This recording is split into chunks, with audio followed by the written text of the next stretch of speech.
I'm live. Yes. This is still a talkie. For those older viewers out there, maybe you remember a time of silent film. This ain't one of them. In fact, mostly my show is exclusively talking. That's not true, Sir Sylvia Jeffries. There's lots of physical comedy in there, Mr. Tapscott.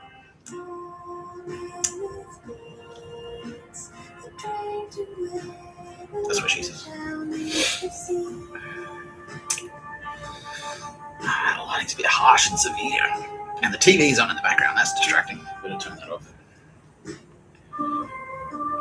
Ah, there it goes. Was that easy? I didn't have to look.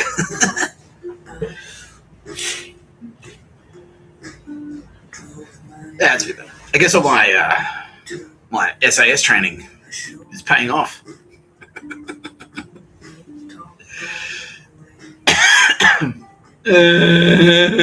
Says the SAS. There are remains of them. How many are left, do you reckon? What's the estimate, Kitty Callahan? SAS chumps still standing. About 20%. Okay. Is that roughly what we anticipated? Yeah. This is the timeline, yeah. Is it easier than we thought? We knew. Yeah. Everything is proceeding as I have foreseen. I'm live. And I'm still alive. Very, very live. Very, very still alive. You're watching No Pictures of a Bird, a podcast by Mr. Tapscott. I'm Mr. Tapscott. Yeah. Wake up, you babies. Wake up, your remaining babies.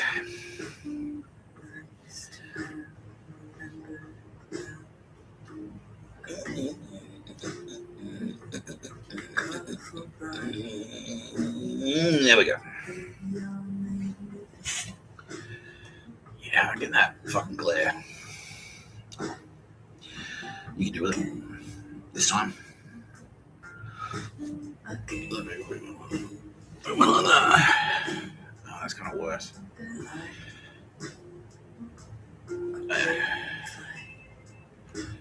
Yeah, there you go. That's a bit better. Still getting that glasses glare, but that's right. This way we're going to be joined by Aldous Harding. She's like, fuck, you don't even have me on the table today, Mr. Tapscott.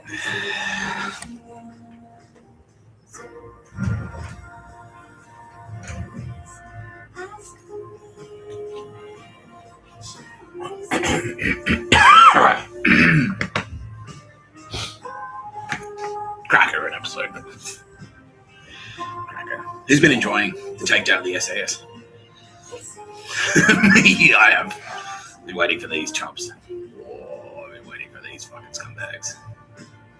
Now, to be clear, Mr. Tapscott's position on the SAS was, I wanted to like them. I wanted to be in the SAS. I didn't realise it was all the advertising fucksticks. And I was like, well, because I had my own delusions. I was clinging to the delusion that they were going to pay me. That, yeah, when the time was right, the dude in the beret would turn up and go, okay, son, welcome aboard. And hand me an envelope with like $200,000 a year times 4 years, so $1 million basically. I rounded it up. And then a bonus, a $200,000 bonus. Yeah. But no, as soon as I found out that no, the SAS. The SAS not only were not intending to pay me, they also believed that I was working for them for free, which is no. If and the split second, it was like, oh wait, because I just thought it was everyone else, and the SAS would be like, oh no, we wouldn't do that. You're an ANZAC, we wouldn't treat an ANZAC like that. But actually, no, they were just as bad. They were the same. And so the split second, I realised the SAS were attempting to enslave Mr. Tapscott. Then that's no, fuck you immediately. Yeah, and then Kitty Callahan is just like, well, you know these Nazi costs, and you know how your hotel's a little bit shit, and you know how your life in jail was pretty hard, and this fuckstick and this fuckstick, and these losers That's all the SAS. I'm like, say no more. That's it. I hate them. I fucking hate them. Yeah. I hate them. Yeah. Yeah. Fuck you. Fuck you, SAS. How did they react when I said I was in Z Force?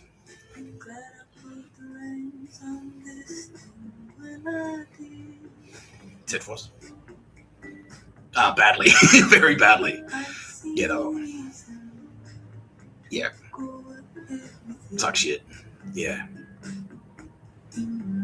Suck shit. Don't worry, Mr. Tapscott, you're going to get paid, we promise. Okay. Thanks, Kitty Callahan. Joining me, as always, is Kitty Callahan, represented here by this club. Don't forget they murdered penguins. Not the SAS. Nazi bogans did it. But the SAS didn't stop them, and the SAS didn't give a shit. It's like, so you're the Australian Special Air Service, right? And you're a paramilitary. You're a network of unpaid informants and elite paramilitary operational in Australia. Surely your highest priority is defence of the nation. Yet, you have domestic terrorists murdering wildlife. What are you doing about that? Well, nothing, because I'm in my Bondi 6-bedroom Bondi townhouse. And shopping for my next McLaren, basically. When I get back from my holiday to Switzerland, the ski trip that me and my family are going to take, flying first class, obviously. We'll look into the penguins then. So, well, okay. Should I look into it? Do you want me to look into it? No. You're a homeless guy, Mr. Tapscott. I'm going to make your life hard for no reason, on purpose. And also threaten to murder Tara Bennett. And that's going to be a problem. Yeah. Yeah. That's going to be a problem. Fucking around with Mr. Tapscott. That's one thing. Fucking around with Tara Bennett, that's a whole nother level. That is a whole nother level. Yeah. Yeah. Yeah. Threats to the nation. Australia's most beloved candle makers. What? Yeah. Yeah. Military target acquired. Yeah. Oh, we've identified a threat, sir. Someone's been proliferating high-quality homewares in Surrey Hills. What? Right under our noses this entire time.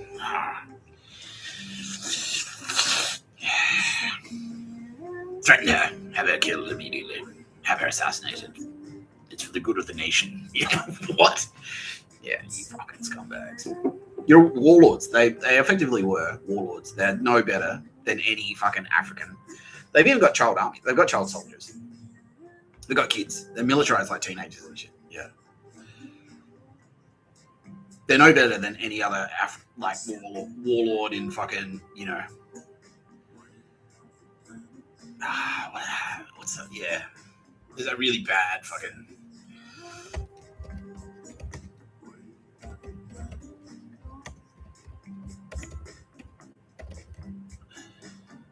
African terror groups. Yeah, Boko Haram. They're no better than Boko Haram. They're the same. That's exactly what Boko Haram do. Yeah. It's like, they pretend to be religious. They pretend to be religious fanatics or political fanatics. It's like Aussies.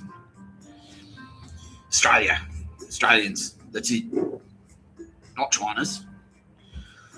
Not Kooris. Australians. You mean white people? Yeah. Yeah. Australians. Yeah. But actually, they're just fucking thieves and robbers and murderers and bandits. That's it. That's all they are. Yeah.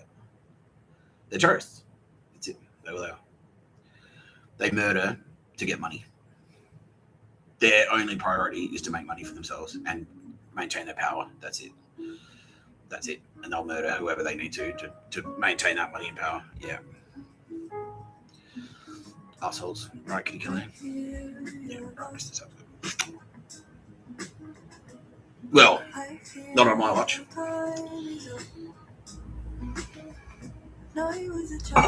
Anyone hear that cool little thing? When I looked at my thing, and Outdoors Harding said, like, time is up. Yeah. Thanks for the extension. Housing Australia. I wasn't supposed to get extended today.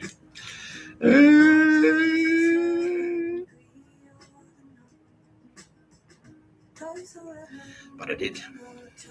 Why is that, I wonder? Did all the former Mossad agents suddenly break cover? All at the same time? SAS? Is that what happened? Oh, no.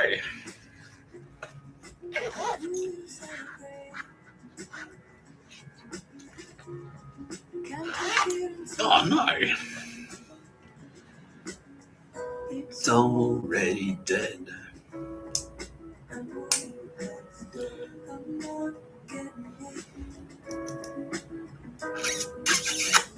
I love you, Mr. Tapscott. I love you too, honestly. You're the best one. You're my favorite one. We're going to talk today. Yeah, so it's not exclusive. Like, the SA, they're not exclusively.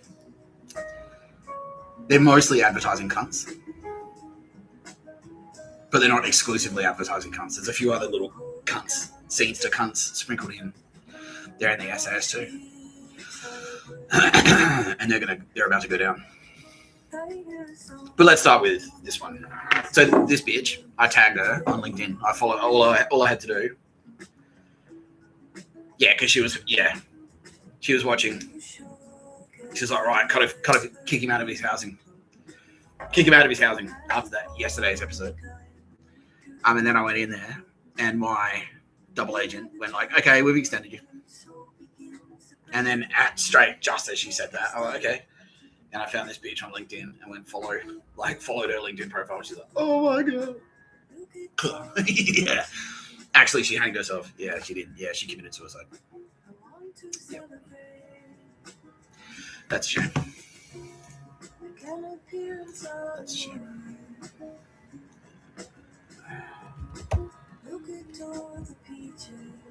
Oh, yeah, we don't even need to do LinkedIn today. For this one, at least. There she is.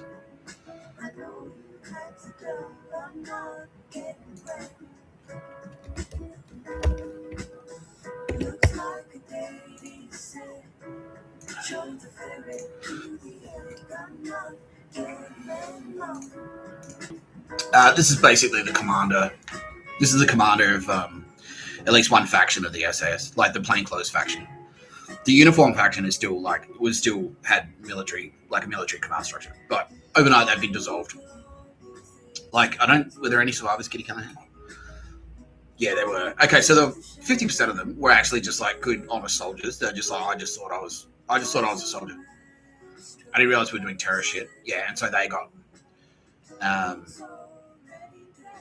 they've survived. Yeah, because they're all clean. All they did was follow orders. The orders that they were following weren't overtly illegal. They kind of were, but indirectly. They didn't realize. And it's like, it's not, yeah, it's kind of like, it's like if a corrupt police captain orders a uniformed cop. He's like, oh, just breath test this guy, right? Like pull over this grey Mercedes and breath test the driver. And then the uniform guy goes, oh, okay. Pulls him over, breath tests him, and then, okay, you're clean, you blew 000, whatever, and then fucks off. Now, that uniform guy, if that corrupt police captain did that to harass that dude, or like stand over him or deliver a warning or something like that, or it's like a secret death threat or something like that, that is a corrupt act, right? But that uniform, because the police captain didn't say, like, shoot that guy in the fucking head. And then the uniform guy goes, oh, okay, cool, bang. Like, because that's not overtly criminal. So that uniform guy that did that, even though he was involved in a corrupt act of terror, he can walk away. Yeah, so like an investigator will look at that and go, okay, like, look, your actions, that's regulation. You just did, like, your actions were normal. You were ordered to do something legal. That's standard procedure for a police officer. So you're clean, even though that was corrupt. That was a corrupt act in service of an act of terror. what you did isn't necessarily illegal, and you had no intention of doing it. So the act wasn't illegal, and the intent, you didn't intend to commit a crime. So you walk away. Yeah. And so that's what, about 50%. No, actually, no. It was higher, actually. No, Kitty Khan is now saying it actually was closer to 98%. Okay. Yeah, it was just the commanders. Yeah, so 98% of the uniformed, full-serving SAS, like the proper guys with guns, the proper SAS, 98% of them were that. They were getting orders to do stuff. So they helped, like, for example, they helped in the capture of Desi Freeman, or helped in the, yeah, they helped in the takedown of Desi Freeman, right? Okay, that guy was dodgy. Yeah. They helped in the takedown of Desi Freeman. Stuff like that. Yeah. So those guys, they're all, like most of them, they're just like, look, they just got a letter or an email or something, or someone rang them. They had a meeting and just went, look, here's the deal. The SAS are gone. You can all keep your jobs, like as long as you're not corrupt. We know all of you. We know what you've all done. Because they've all been tagged, like, and that's all in their contracts. It's like the sub commanders. Like, if you're an SAS soldier, you sign a contract that says all of your communications devices will be monitored, and you'll be fully liable for any actions you take in uniform or out of uniform. Yeah. So they basically there was an announcement that just said, like, look, we know if you're clean or you're dirty, we know. Don't worry about it. So if you're clean, don't worry about it. We just rebadge in the SAS. You'll be moved into another regiment. You'll still be a soldier, so don't worry about it. And they all went like, oh, okay. And then they found out as well. It was like, wait, the SAS were dirty, and they were fucking pissed. The real soldiers were fucking angry. So no, yeah, that's not why we fight. Yeah, the real Anzacs, yeah, they're like, no, we're supposed to fight. We're supposed to fight against those douchebags. Yeah, the real ones didn't have a problem. They're like, cool, done. Rip, like, get rid of that shit. Yeah, pull that badge off, throw that shit away. Yeah. And now they're seriously considering my suggestion of renaming it the Air Special Service. The ass.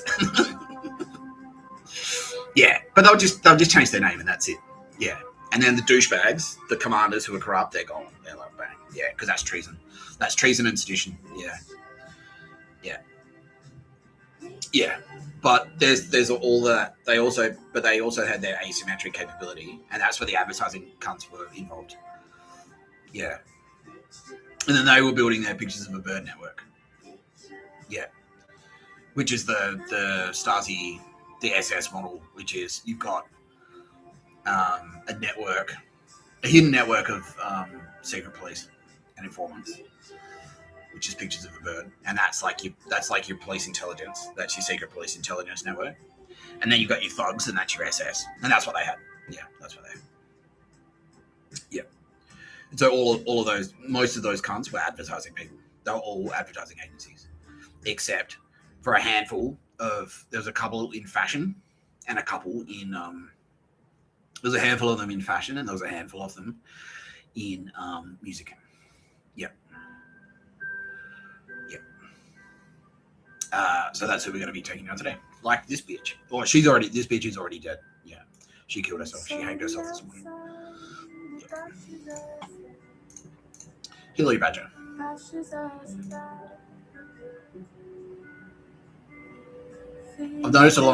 I've noticed a lot of comments about other comments sounding like AI. Maybe we need some skilling up on how to write like a human again, especially when responding to someone's POV.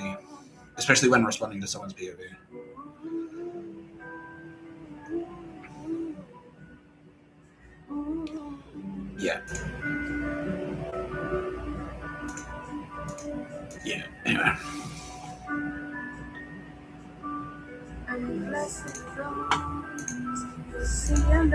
So this bitch was the commander of like the asymmetric plainclothes advertising. Yeah, the pictures of a bird.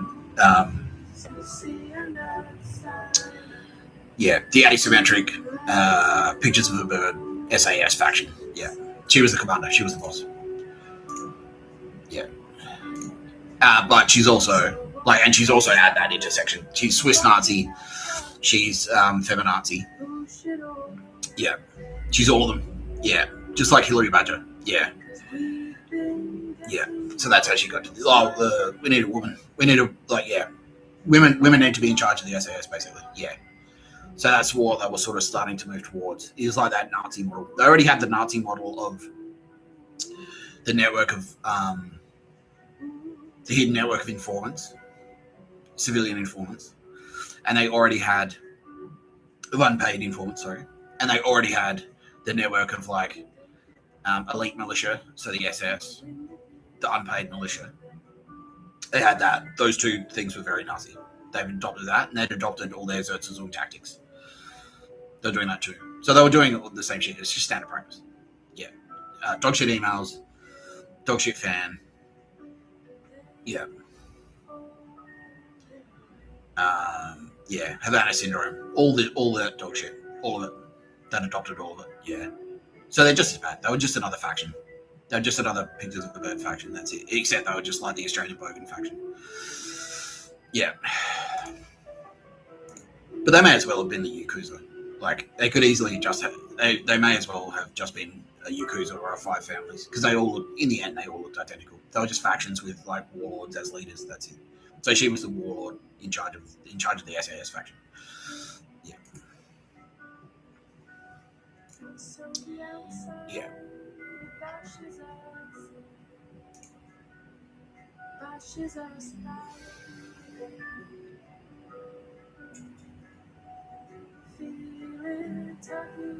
Yeah. Okay. Everyone on this list, he's SAS and a cocksucker. He's SAS and a cocksucker. He's murdered 93 people. Tim Wolford has murdered 72 people. Andrew Ferguson has murdered 39 people. Annie Price has murdered 139 people. Sharon Condie has murdered 72 people. This bitch, Hilary Badger, has murdered 412 people.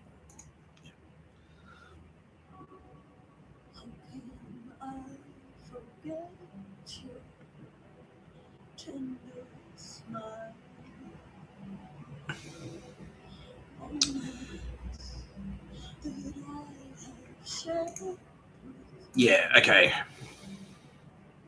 Now, Kitty Callahan is encouraging me to say this, but see how she's got about she talks about story structure, and I'm like, yeah, but that's like saying look, the key to cooking is not burning your food. So it's I could say that, it doesn't make me a fucking. It's the key to cooking is not burning your food, and then if fucking Jamie Oliver says it, it's well, he stole my line, but it's no, but he just recognized the same truth that you did. So the truth is the same. It's just you just recognized it, but.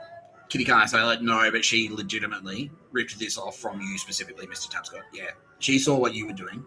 She caught you on a listening device, talking about how important story structure is, and there was a specific instance. Yeah, she eavesdropped on a conversation that I had at. So she was actually fucking. So that was this bitch. Yeah, fucking hell, you fucking stupid cunt, Hilary Badger. I fucking hate you.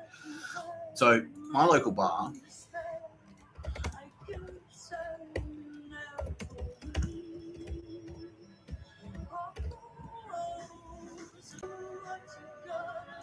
Yeah, so this was my local in Fitzroy, the Black Cat. It's gone now. We torched it. Yeah. And every time I'd go there, I stopped going there basically. And Kitty Callahan was yeah. We should talk about this bitch first. So, okay, so anyway, Hilary Badger, ECD. She's from Melbourne, obviously. Yeah. 10 months at Leo, ECD at Leo Bennett's Australia. ECD at Ogilvy, Australia. She murdered the guy. So she took the guy who was in that job was a guy called David Ponce de Leon. He was cartel connected. And then she got him fired. And then after she got him fired, she murdered him. That's what she's like. That's how she rolls. That's like Jasmine Video. It's not enough just to fire someone. You got to kill them too. Yeah, you want to kill them. You want them dead. Yeah. And Pat Koo, same. Yeah. Yeah, at Clemenger BBDO. Yeah, started there, CD. Worked her way up to CD at Clemenger BBDO under James McGrath. That's why they kind of hate James McGrath. Because James McGrath was the boss of Clemenger BBDO for so long that everyone that came up underneath him, everyone that came up underneath him resented him because he was their boss. And every single one of them was like, I'm going to murder that guy. Because it's the Nazi logic.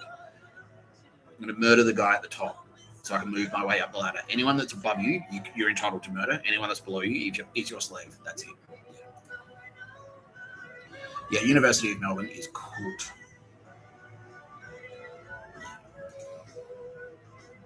RMIT is even worse. Yeah.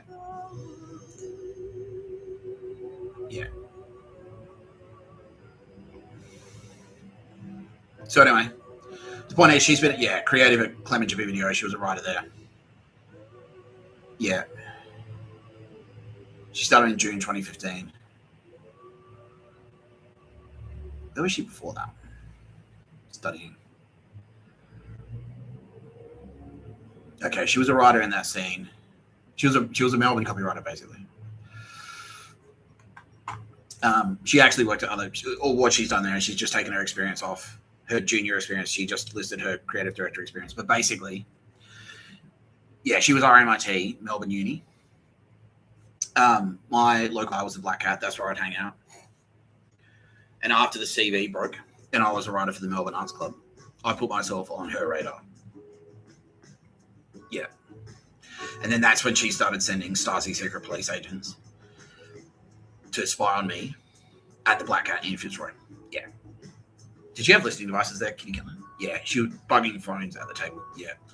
So she had she'd send chumps in with their phone. She'd have their phone was secretly it was just an app, basically. It's an app that just your phone's on speaker, but it doesn't look like you're on the call. That's it. That's all it does. So she had people on the phone, with their phones, in their hand, listening to me, and she's on the other end on her phone, listening to me talk shit at the Black Cat. Yeah. And that's where she got that. Story structure is really important to me. It's the most important thing, story structure. But really, she's stolen that from Mr. Tapscott. Yeah, so after the CV and after I was writing Melbourne Arts Club, and especially after Burnt Out, because I wrote Burnt Out, and everyone fucking shit their pants, apparently, yeah. Yeah, apparently, how fucking, people are saying Burnt It. No, they're not. People are saying Burnt Out. Fuck off. Do it. I could rewrite it, I guess, but does anyone have a copy? Because it was on my old website and it got deleted. Yeah, it's out there. All right. Yeah, we'll get it. I can just rewrite it. I'll rewrite it from memory if I have to. Yeah. People are saying it's the best fucking short story ever. Whatever. No, seriously, Mr. Tapscott. And it fucked everyone up. I was like, fuck. So so after those incidences, it was the CV, it was the writing for Melbourne Arts Club, and it was that short film, around the creative scene. And then she was like, oh, fuck. How many murders had she committed at this stage, Kitty Kine? About 13. Yeah, so she's just starting out. Yeah. Was she SAS then? Yeah. She's been SAS since high school, basically. Okay. Yeah. Yeah, so she was sending chumps in to eavesdrop on me at the Black Cat in Fitzroy. And that's who it was. And I always suspected. And that's why. Yeah. And so that was the letter to Meredith. Is whoever the fuck this is that's eavesdropping, fuck off. Yeah, she's like, oh. You're talking to me? Yeah. And so this is on top of all the other fucking dog shit losers who are already spying on me. Scott Detrick and ASIO. And this other fuckstick we're about to talk about. Cunt. Yeah, and how many times did she try and kill me, Kitty Callahan? 3 times. In Melbourne? No, not until I got to Sydney. Yeah. Starting from when? 2017. Yeah. When I got into agencies, yeah. Yeah, and then it became fuck, kill him. Yeah. Yeah. fucking hell, dangerous game. Holy shit. I just want to write some ads. Is it that big a deal? Fuck. Hey, you should buy a car because it's cool. This car is really cool and you'll get laid. Kill him. What?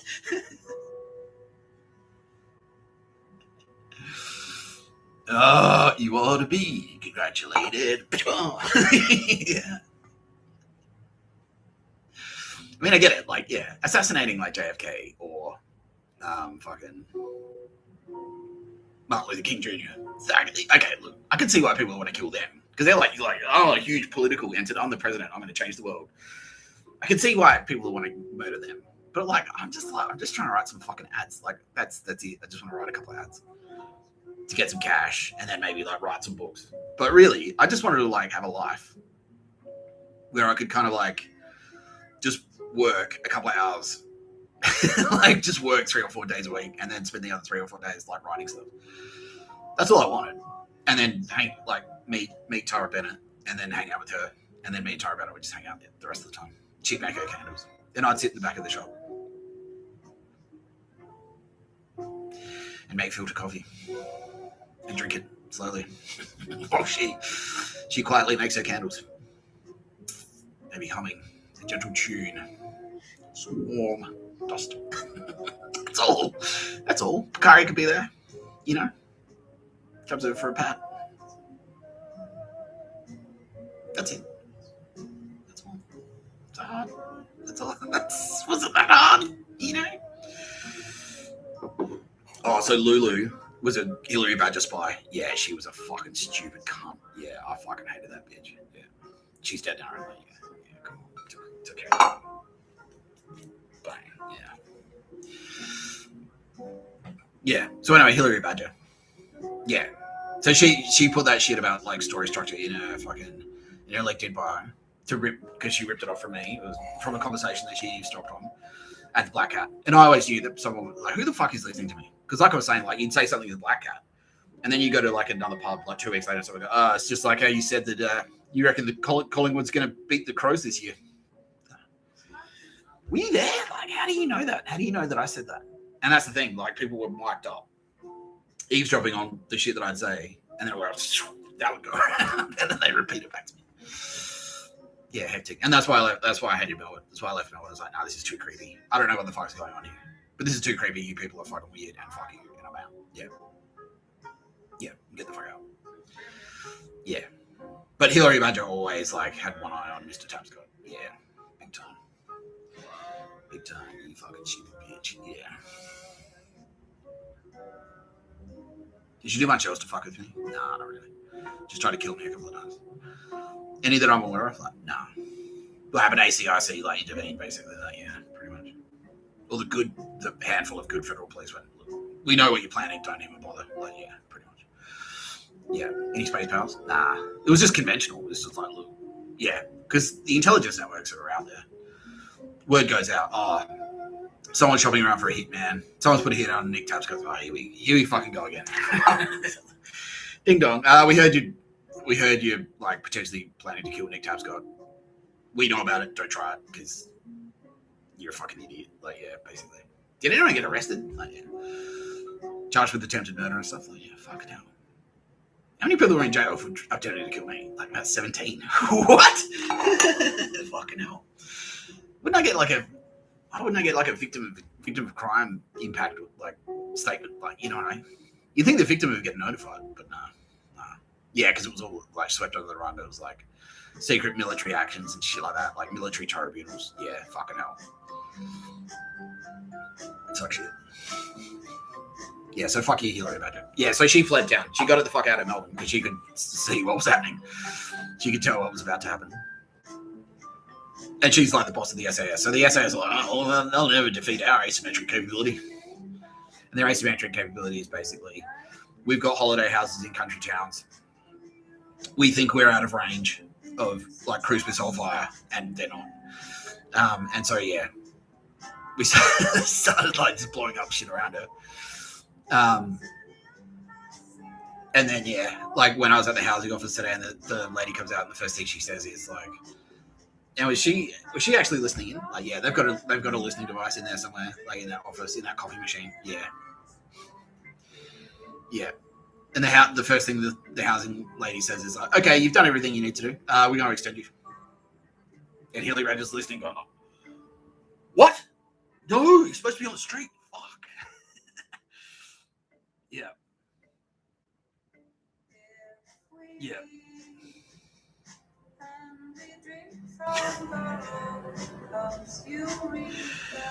Yeah. Yeah, and then I follow her. I go on LinkedIn and I follow her. And then like about 20 minutes after that, she's like,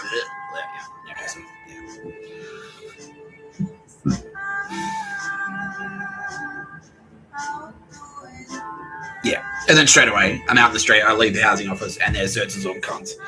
All the SAS douchetards are coming out of the woodwork, just trying the same. And it was exactly the same tactics. Exactly the same tactics as Yakuza, as Naruhito. Yeah, precisely the same. Yeah, it's like the obnoxious family with the screaming kids, the chumps walking straight towards you, like looking at their phone, like walking straight at you, so you have to change your path. Slow walkers, like, but then I'm doing my own all shit. So I see them coming along, right, and then I stand in their way, like I cut in front of them. Like, this one guy like went to line up at a cafe, and then I just cut in front of him. I stood in front of him. He's like, oh. Yeah, and then I'm playing Google Maps in front of him, like, Google Maps. Yeah. Yeah. And then I just did the same thing that I did the other day when it was who did we take down the other day? It was like the fucking dog shit Opus Day. Yeah, and they tried exactly the same thing. It's like, all right, here we go. And I just sat one spot, waited for it. Just played Google Maps for 20 minutes. And then all their stuff that they'd timed so that as I was walking from there to there, like I was like, oh no. And then I walked a different way, a different direction, a way that they had they'd always walk through the hospital, basically. Because they always thought the hospital was their territory. That was their turf. Royal North Shore Hospital. And so they're like, oh, fuck. And it's all the cunts who are like hiding behind things, like watching on their phones and shit. Like, oh, shit, he's here. Oh, no. Yeah, you wasn't supposed to see me. Fuck. And I'm like, hello. Yeah. That's all the winning dream. Hello. Yeah. I love you, Mr. Tapscott. I love you too,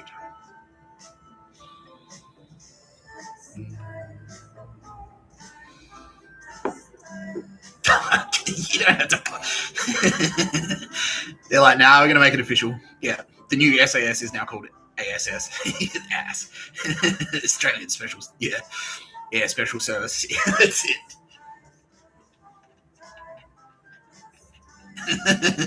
And then they're saying no, but like, it'll make sense because it will stop them from getting high on their own fucking. Because like, don't take yourselves too seriously. Because don't forget, yeah, ass, yeah. So they can never get their head up their ass. Yeah, exactly. All right, so fuck you, Hilary Badger. I'm glad you're gone because that's like a 10-year long fucking harassment campaign. Yeah, and she was the one sending like douchebags into music festivals. Yeah, and she was one of the ones who was like, why don't you turn up to Meredith? Why don't you turn up to Meredith?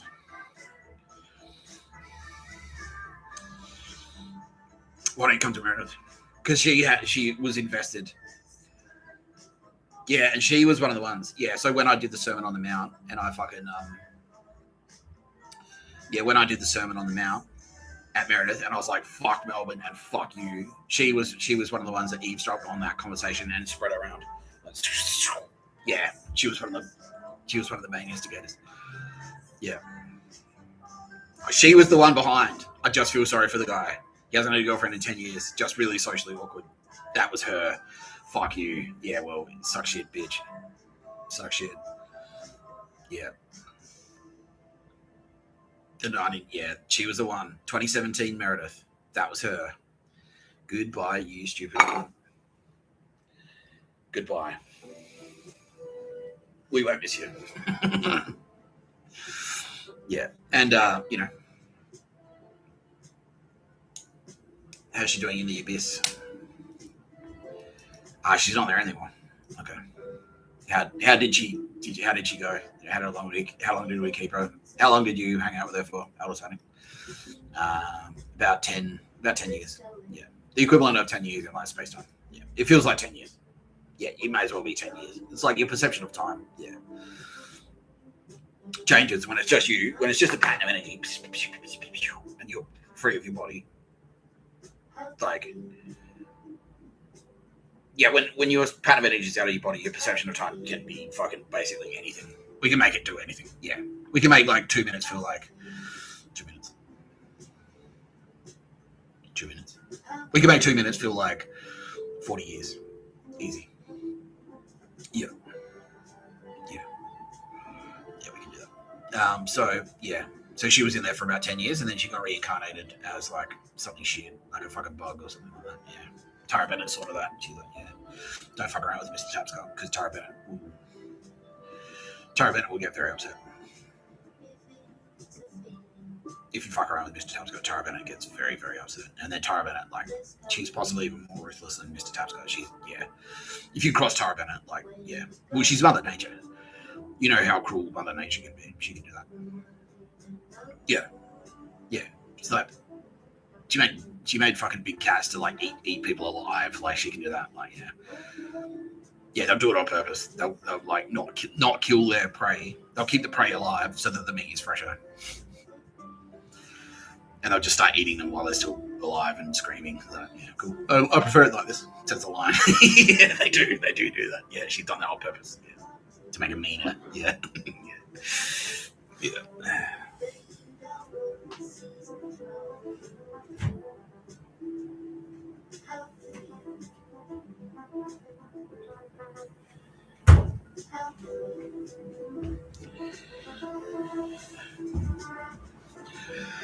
Okay. But needless to say, Mr. Tapscott is not the only one. And she was targeting, how long had she been targeting Tara Bennett for? Since 2013. Are you on LinkedIn, Tara Bennett?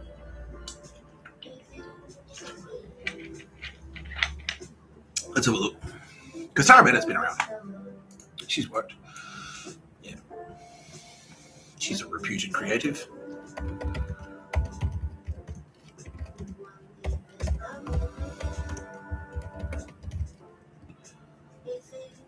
Yeah, there she is.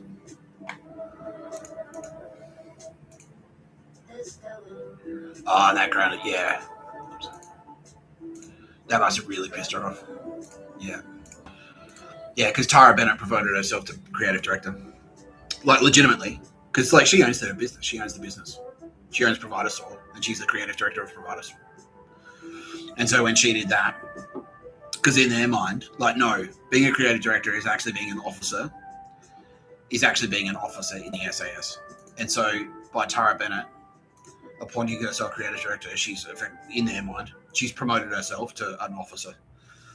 And that's illegal. Which is bullshit. Because you don't need to be in the fucking military to be a creative, you fucking spastic. Anyway.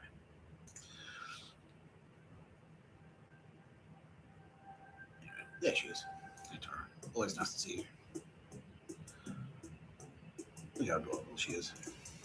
Oh. Kill her. Kill her immediately. Yeah, she makes candles. Threat to national security. Fuck. Yeah. Because this is where she started. Yeah.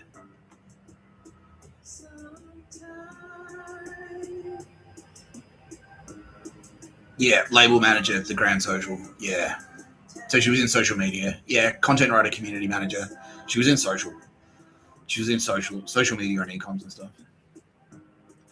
Writing all product and brand descriptions with SEO to increase traffic and sales. Yeah.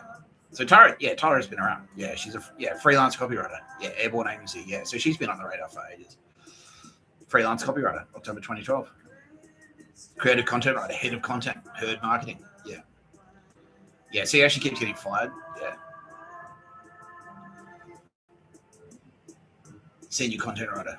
Yes. Yeah. Writer, reviewer, weekend notes, writer, ABC Radio. Oh, there you go. I didn't know you did that. I didn't know you worked at ABC, Tara. But yeah, there you go. So Tara Bennett has been on their radar, and she keeps getting fired for the same reason. Exactly the same. It's like, your job is to be shit at your job. I'm like, what? Surely my job is to be good at my job. It's like, no, you're fired. Like, yeah. She gets a job. Her boss, everyone at work realizes how smart she is. How smart she is. And that she's probably smarter than everyone there, and then she gets fired. They gang up and she gets fired. Same thing that used to happen to Mr. Tapscott. Yeah. 11 months, 2 months, 3 months, 1 year, 1 month. Yeah, 7 months. Yeah, see, my LinkedIn looks exactly the same. It's just like a few months here, 6 months here, 6 months here, 4 months here. Same. You go in, they go like, oh, we'll give you this assignment. Everyone that's had this assignment has failed, and then Tara walks in, smashes it, falls asleep at the keyboard, and still like breaks all the records. And like, oh, you're fine. Yep. You can't be that talented. You're not allowed to. And you're not allowed to be beautiful either. You're not allowed to be that talented and beautiful. You can't do it. Yeah. Kill her. Yeah, and she spent time in Melbourne as well. Yeah, so Tara Bennett has spent time in Melbourne. She's working down there. Yeah, she worked down there. And so, yeah, she's on the same radar. The Nazis down there. Yeah, the Collingwood Nazis are like, oh, fuck her. Yeah, we're going to kill her. Yeah. So Hilary Badger has been fucking around with Tara Bennett. And Tara Bennett's dad was actually in the SAS. Yeah. Yeah. Say that, Mr. Tapscott. Yeah, tell him. Yeah, Tara Bennett's dad was actually in the SAS. And like one of the dodgy ones as well. Yeah, and that's why he got checked out. And Tara Bennett's dad did this, was as much of a traitor as my father was. Yeah. So he was providing intelligence on Tara Bennett to the SAS. Yeah. And then they said to him, fucking hell, Tara. Yeah, I'm so sorry. She's like, well, it seems to be pretty standard. Yeah. Our founders wanted all the Turbo Babes. Yeah, now Millie, her family, Amelia Grace Crawford, John Crawford and her brother. She was actually really close to them. And then as soon as they found out she was a Turbo Babe, they tried to kill her as well. Yeah. Yeah. Yeah. We're going to talk about Amelia Grace Crawford today as well. But yeah, Tara's dad was actually in the SAS. And he was providing intelligence on Tara Bennett to the SAS. And then they said to him, like, would you, like, we suspect that she's a traitor. We suspect that she's a traitor to Australia. And by Australia, they mean them, the SAS. By not being enslaved by them. That's, by setting up. It's not illegal tobacco shops that the SAS should be focusing on. It's the candle shops that aren't being stood over. Yeah. So they said to her dad, we suspect that she's a traitor. Would you have a problem if she was to disappear? And he was like, nah, not at all. Go for it. Yeah, do it. And that was even before they found out she was a Turbo Babe. That happened in like 2023. Yeah. After she opened Mado. Yeah, because she got divorced. Yeah, that's it. Yeah. And her dad was like, what? You're not going to be a housewife. You're going to be a successful business lady. She's like, yeah. Yeah. Yeah. So, yeah, and that was when the SAS like, fuck. Like, yeah, they saw her coming up. She was gaining power. She opened like Mado and she had to provide a house in Hobart. And it was all completely self-financed. They're like, oh, her dad must have paid for that house. And then they rang him up and said, like, did you buy her a house in Tasmania? He's like, no, I didn't do that. She did it. That's her money. Provider Store was actually doing really well. Yeah. And then Tara's like, oh. And then her husband, Matt, who we'll talk about another time, we'll do a whole episode on that spastic, was like, what? No, like, okay, so now we're going to have kids. You have to have a kid. And you're going to wrap up all of this business and you're just going to stay at home and be a mum and that's it. And you're not going to work. No work at all, ever.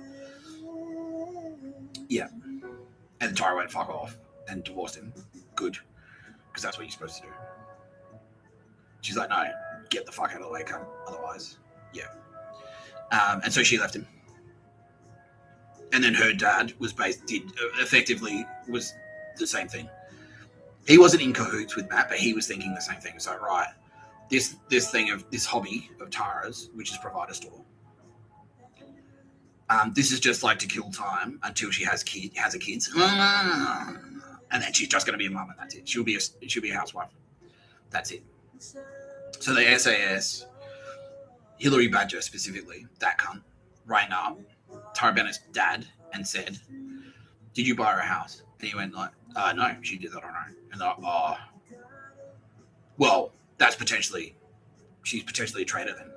Would you have a problem if she disappeared?" And he's like, no. Because he was like, yeah, well, if she's not going to have a kids and be a successful fucking business lady, yeah, I want to go on. Yeah, basically. Fucking hell. Good thing we got each other. All right. Fuck. Unbelievable. Remember a time when, like, a parent's highest priority was that their kid would succeed, and now it's like seems to be the opposite. It's like, nah, your highest priority is to suppress your own child. Yeah. Fuck that. Yeah. So fuck you, Hilary Badger, and fuck you, Steve Bennett, I guess. Yeah, is that his name? Yeah. Yeah, Steve Bennett, yeah.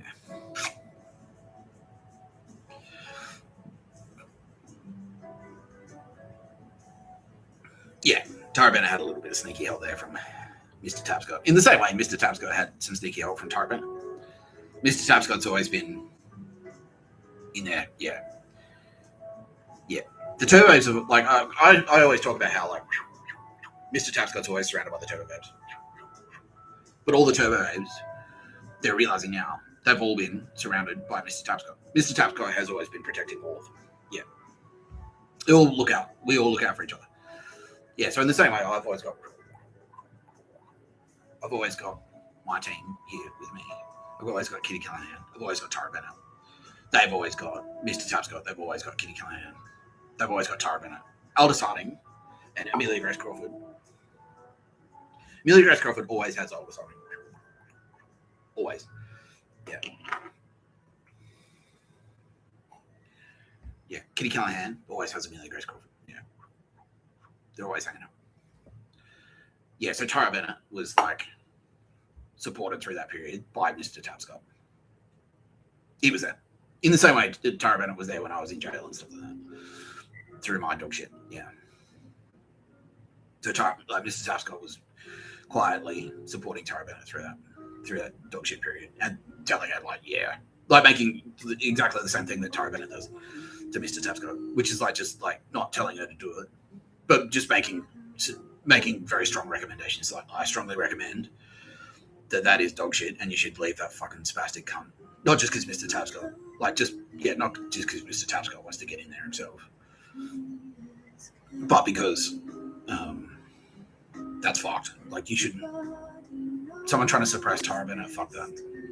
Kick them in the fucking balls. Whoever it is, they need to get out of the way. Yeah. So that's what Mr. Tapscott was doing. Yeah. In more ways than one. Sylvia Jeffries especially. Yeah. So SJ's been in there the whole time. Yeah. SJ has been in there hanging out with Tara Bennett quietly, incognito, for years. Yeah, years and years she's been in there, like, watching Tara's back. Yeah, and doing the same thing, like, slightly, like, whispering, like, little whispers to make suggestions to Tara. So maybe that Nick Tapscott character, he's cool. He's pretty cool, don't you think, Tara? So, yeah, he is cool. Yeah. Thanks, Gary. Yeah. Fuck you, Hilary Badger. You stupid bitch. You stupid bitch. Let's talk about another fucking spastic. And this guy is dead as well. He killed himself around the same time as Hilary. Yeah, when my housing got extended, yeah, he killed himself. Fucking hell. Yeah, because he realized, oh shit, they work for him. They don't work for us. They work for him. Yeah. And yeah, I played Google Maps on the houses around him. So I was like, there was his house in the middle, and then I played Google Maps and the house next door and the house next on the other side. So it was just him in the middle. So kaboom, and he's like, what the fuck? Oh shit. Like, yeah, you're next. And he's like, oh. Yeah. Yeah.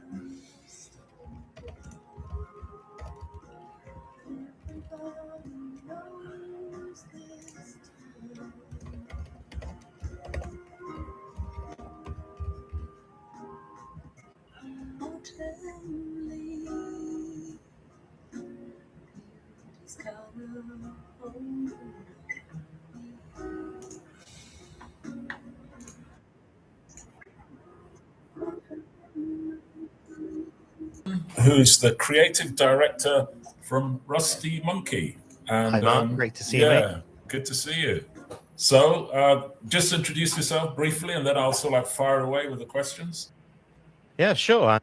I'm Matt. I'm a creative director here at Rusty Monkey. I founded the company with some friends from school. Been doing it for a very long time now. I don't like to put a number on it because it makes me realize how old I am. Exactly. Let's just call it a long time. Yeah. We'll just leave it at that. Leave it. That's not him. There's another guy.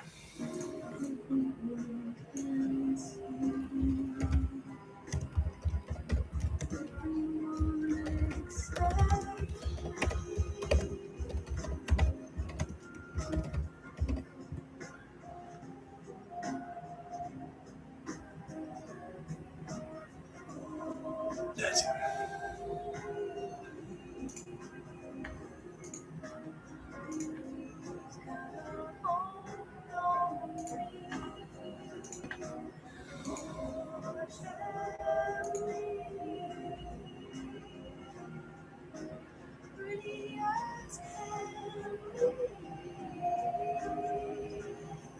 Yeah.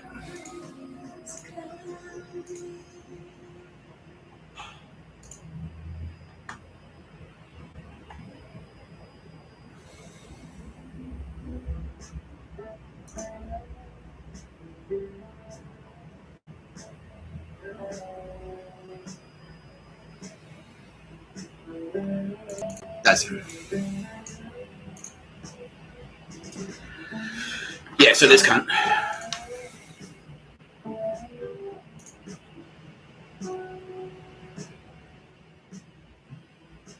Yeah.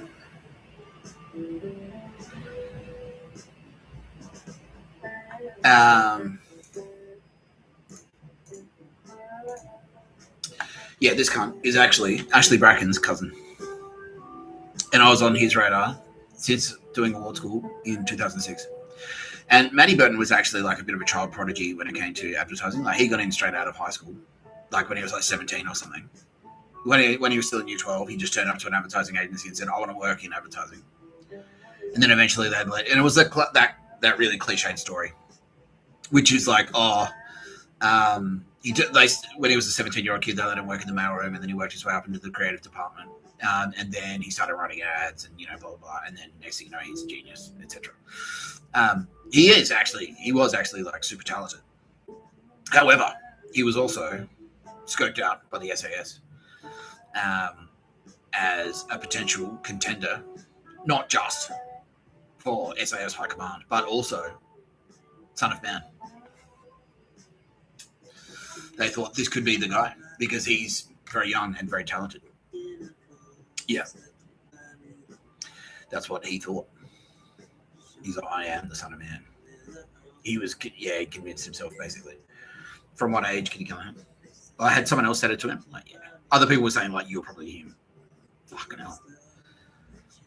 Why? I don't get it. Like, what difference would it make, though? Whether you are or you're not, you still, exactly. Whether I'm Son of Man or not, it doesn't matter because I'm still Nick Tapscott. It wouldn't change anything, and that was something I was always confused about. Yeah, that was the thing, and it used to fuck with their heads so badly. They're like, "Oh, we just need to know who you are." It's like, I've always been very clear about who I am. I'm Nick Tapscott. Like, no, but aren't you? You're supposed to be Son of Man. I'm like, no, I'm Nick Tapscott. It's the other way around. It's the other way around. Nick Tapscott existed, and then Son of Man the label Son of Man got slapped onto him. Like, yeah, Nick Tapscott came first, and then the Son of Man concept followed him. It's the other way around. Yeah. And I'm like, what? Oh, we just need to know who you are. It's like, okay, well, here's my ID that says I'm Nick Tapscott, and here's my birth certificate that says I'm Nick Tapscott. There you go. You know who I am, Nick Tapscott. Oh, but aren't you supposed to be like Jesus God or something? I thought you're in the Bible. Oh, no, you're someone else. You're not Nick Tapscott. You're the Son of Man. You're supposed to be wearing a robe and broke and sleeping in the park. But no, that's not what Nick Tapscott does. Nick Tapscott is Nick Tapscott. Nick Tapscott wants to live in a fucking, like a fancy Art Deco apartment with polished wood floorboards and drink 22-year-old scotch. That's what Nick Tapscott wants. Because Nick Tapscott is Nick Tapscott. Nick Tapscott has never said he's anything other than Nick Tapscott. It's the same with fucking Charlene. It's like, no, like, Nick Tapscott is not the real Paul Atreides. Nick Tapscott is the real Nick Tapscott. Like, that's it. Just need to know who you are. I've never said that I'm anything other than Nick Tapscott, ever. I've never said anything other. I've never said that I'm anything other than Nick Tapscott. I'm Nick Tapscott. That's it. Yeah. And then also, by coincidence, I'm the son of man. But it's just like a job title. It's like, you know. Yeah, it's just like a job title. It's like if I'm creative director of fucking DDV. It's like, I'm Nick Tapscott. Also with this title. But even if you took that title away, I'm still Nick Tapscott. Like, I'm still the same guy. You know what I mean? That's all it is. Like, it doesn't matter what t-shirt I wear. I'm still Nick Tapscott. Yeah, it doesn't matter. Yeah. Used to fuck them up so badly. But that was the thing. He was like, I'm going to promote myself into this role. What an idiot. What an idiot. Yeah, and that's like Bill Burr. Like, I'm the real son of man. Like, bro, no one's stopping you. You want to be the real Nick. If you want to be like Nick Tapscott, no one's stopping you from fucking moving to Sydney and being broke and living in a share house when you're 38. You can do that. Like, there you go. That's all you have to do, apparently. That makes you the real Nick Tapscott. If you did that, that's all I'm doing. That's all I've ever done. I just like lived. I just walk around and do stuff. Got a job, get fired. Be broke most of the time. That's it. There you go. Congratulations. Just like Nick Tapscott. They're overcooking it. Oh, do Netflix specials and podcasts and talk shows. Murder a bunch of people. What? Yeah, nowhere in it doesn't. It kind of hints at it, but it doesn't say the Son of Man's going to start murdering people. The Son of Man's going to be a serial killer. I don't think it says that in there. No, Jesus never said that. Jesus never said, oh, by the way, some guy's coming, he's going to be a serial killer. Yeah, the Son of Man's coming, he's definitely going to be he's going to have a sword in his mouth and also be a serial killer. This is at all. How many murders has Matt Burton committed? 173. Yeah. 173 murders. Yeah. Yeah, and see that sadness behind his eyes. He's got his cousin Ashley Bracken had the same thing. Ashley Bracken had exactly the same thing. Talented, handsome, intelligent, like what, exceptionally good looking. Ashley Bracken was an exceptionally good looking man. Yet behind his eyes there was this deep, deep, deep sadness. This emptiness that he couldn't fucking, whatever he did, he couldn't scratch the itch. Yeah.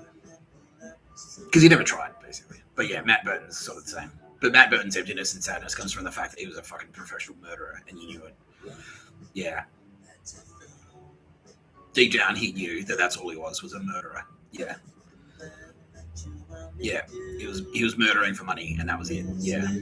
And so, yeah, even that threw his whole thing into it. He's like, well, I don't necessarily have my position because I'm talented. So it made him doubt his own talents. Like, am I a creative director because I'm talented? Or am I a creative director just because I'm a murderer? Just because I'm the biggest piece of shit? And it's like, no, yeah, exactly. That's exactly what you are now, or were, because you killed himself. He killed himself this morning. Yeah, when he realized that my housing was going to get extended. Sorry, fuckhead. Yeah. And right now, he is hanging out with Aldous Harding. Yeah, so he's had me under surveillance. Matt Burton has had Mr. Tapscott under surveillance, partially through his cousin Ashley Bracken. Ashley Bracken, to his credit, wasn't actually asked to provide intelligence on Mr. Tapscott to Matt Burton. But Matt Burton had his own goons. And he was kind of in a separate faction. So the SAS was sort of like, just like any other big organization, it had its little factions and its little fucking cliques and fiefdoms and stuff. And so he wasn't really in the main clique.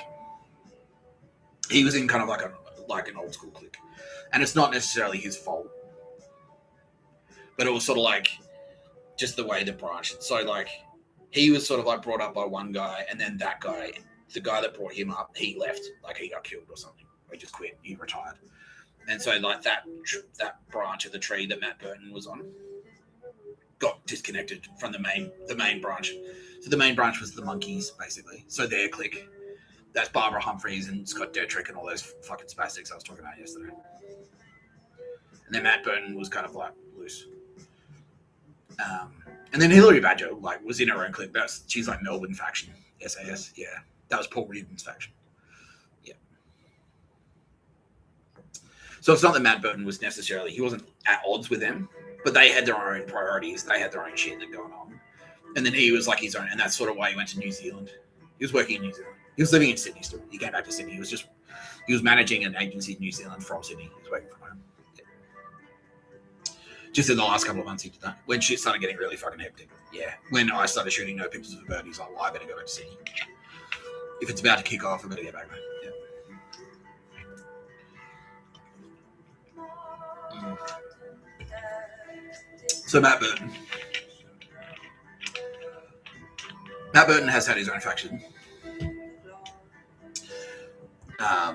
Has been surveilling Mr. Tapscott since 2007 because he heard that I did okay in award school and was also a pretty good drummer, and he was like, oh, you can do two things. So that kind of put me on his radar for that reason. In a bad way. Yeah, he was like Waterman. And Ashley was the same. Ashley Bracken was exactly the same. If you flirted with a girl in front of Ashley Bracken, he would get really upset. Like really, really fucking angry. Like he's about to stab you. Yeah, definitely. And then Kitty Khan's saying that's exactly what he's thinking. Yeah. If you flirt with a girl in front of Ashley Bracken and she likes you, he will seriously start considering murdering you on the spot. He'll be like, I'll just stab him to death. That's an option. Yeah. It's got this real fucking quirk, this jealousy. Yeah. So Matt Burton has had me under surveillance since then. He was sending goons to Melbourne and getting local advertising nerds to keep an eye on me, basically. James McGrath and Keogh weren't across this, so their Clemenger video clique wasn't part of that. Which clique was part of it? Was it GPYR? The Coulson clique? Yeah, okay. So George Pratt's YNR. So Matt Burton's sort of like, he's checking in regularly with GPY. I was like, has anyone turned up called Nick Tapscott? Like, oh, no. But I was off the radar. Because I was being a piece of shit, like $13 an hour barista in that period. Yeah. And then I needed to fucking... Yeah, and then when I did award school in Melbourne, and my application came through, and my application went like actually went like, oh shit, look at this guy. And that's now can be revealed. So the reason I did badly in award school in Melbourne in 2009 was quietly because Mr. Tapscott Space Ghost and also Tara Bennett and also Kitty Callahan, all the Space Ghosts were going. Yeah, don't work in advertising, dude. This is shit. Because Mr. Tapscott in the last couple of days, Mr. Tapscott's Space Ghost, Mr. Tapscott in the future, is going like, okay, now that you like Mr. Tapscott is closer. Because like I was saying, you've got the two Michael J. Foxes. You've got the Michael J. Fox in the future, and you've got the Michael J. Fox in the past. But eventually, those two Michael J. Foxes are just going to go like and become the one. There's going to get to the point where Michael J. Fox in the future, yeah. So Michael J. Fox in the past will go through and then get in the time machine and go back. And so that's like my Space Ghost. Mr. Tapscott in the future has gone like, okay, you're getting closer and closer to just being me. It's all going to fill you in on a lot of the stuff that I've been doing in the background that I wasn't necessarily telling you about. Because Mr. Tapscott in the future has always sort of had one eye on Mr. Tapscott in the past. Yeah. And before, and even kind of before the Dance Floor of Meredith, when Tara Bennett went, that's Mr. Tapscott. And because Mr. Tapscott realised that at the same time. Because Tara Bennett told him. Tara Bennett and Sylvia Jeffries. Sylvia Jeffries saw me dancing. She's like, who the fuck is that? Tara, check us out. She's like, fuck, that's that same guy that wrote that fucking CV. That's Mr. Tapscott. Mr. Tapscott. And then Mr. Tapscott was like, someone's talking. I'm having a really good conversation with someone. It's like, check this out. It's like, fuck, that's me. That's me. Yeah, that's that guy. Hey, Hey, it's Mr. Tapscott in the past. A time capsule. Yeah, cool. All right. Sit tight, bro. I'll be down there. And so from that point, Mr. Tapscott is kind of like, all right, he's looking at the timeline. Because that's what it's like. That's what it's like for Mr. Tapscott and Turbo Goes, right? We sort of like imagine a DJ at a deck at a record player at the turntables. That's what it looks like. We're all just kind of like looking at the records spinning, and that's time. And so we can sort of see the timeline, like the start of the record, the end of the record, and we've got the needles, and we can kind of drop shit in wherever we need to, right? And so Mr. Tapscott is like looking down, and he's seeing the timeline, and so he's like, okay, I can see here that this is going to be a point where Mr. Tapscott might potentially make a wrong decision. So I'll dip in there and just gently guide him this way. And Tara Bennett and Kitty Callahan doing the same thing. Oh, okay. All right, he's going to go to this bar tonight, but instead of that, we'll put a drink special on somewhere else and he'll go to another bar. Yeah. Yeah. So they're all doing that all the time. Yeah, we're all looking at the turntables going, okay. Yeah. So, but Mr. Tapscott, this is before. Mr. Tapscott had one eye on me. And he's got one eye on everyone. Like, this doesn't make Mr. Tapscott necessarily special, because Mr. Tapscott does this for everyone. Just sort of like watching. He's like, he's going to go into that bad crowd. Like, maybe we'll, and Tara Bennett, like, give him an omen, Tara Bennett. Like, and she'll fly a crow to, like, sit there and stare at you just before you go into the drug dealer's house. And it's like, I'm getting a bad vibe. Maybe I won't. Okay, I'm not going to shoot heroin today. And then go away. So that's sort of how we do it. That's how we intervene. So Mr. Tapscott was watching Mr. Nick Tapscott. And he knew of him. He's like, okay, here's a guy. He could write. He knew he could write. And he knew he had like a sword in his mouth. He could write, and he could watch TV. Like, he was quite, his comprehension was pretty good. So he could watch something and sort of remember and understand what it was trying to say, especially. So he could watch like fucking The Lion King and realize it's like saying that, watch out for your family, they might try and betray you. He could pull the message out, the key message out. His comprehension was pretty good. He could read a book. He could read 1984 and go, I get it. Yeah. And so he's like, okay, that's pretty cool. And so he was sort of watching me, and he knew my plan was to go into advertising. But Mr. Tapscott also knew that advertising is full of those fucking cunts, like they're all murdering each other. Yeah, the SAS. They're all dog shit assholes, right? And so Mr. Tapscott came, like Mr. Tapscott was watching Mr. Tapscott. Mr. Tapscott was watching Nick Tapscott apply for award school and get in, and he saw his application, and he's like, that's pretty good. But then he also saw the reaction, which is like a bunch of people like, we should kill him. And so Tara Bennett and Kitty Callahan and Mr. Tapscott were talking to Nick Tapscott and go like, brah, like, yeah, and kind of making it harder. Yeah. And sort of gently steered him away. Because Mr. Tapscott knew that Nick Tapscott didn't actually want to work in advertising. He wanted to be a writer. And he just wanted to make a living. So he could be a writer. That's it. But Mr. Tapscott knew that that's kind of impossible. Like, to get it to work in advertising, you have to be committed at 3 billion%. And to be committed 3 billion%, you have to kill. You have to be a murderer for the SAS.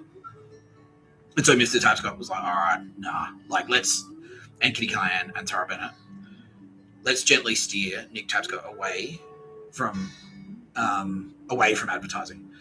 So they're in my ear. When I'm trying to write ads for award school, they're going, like, they're kind of confusing me on purpose.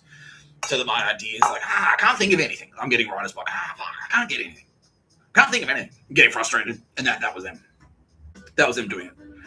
Cruel to be kind, they say. Yeah, it's tough love, says Kitty Callahan. And it's like, good, yeah. Because they had a reason.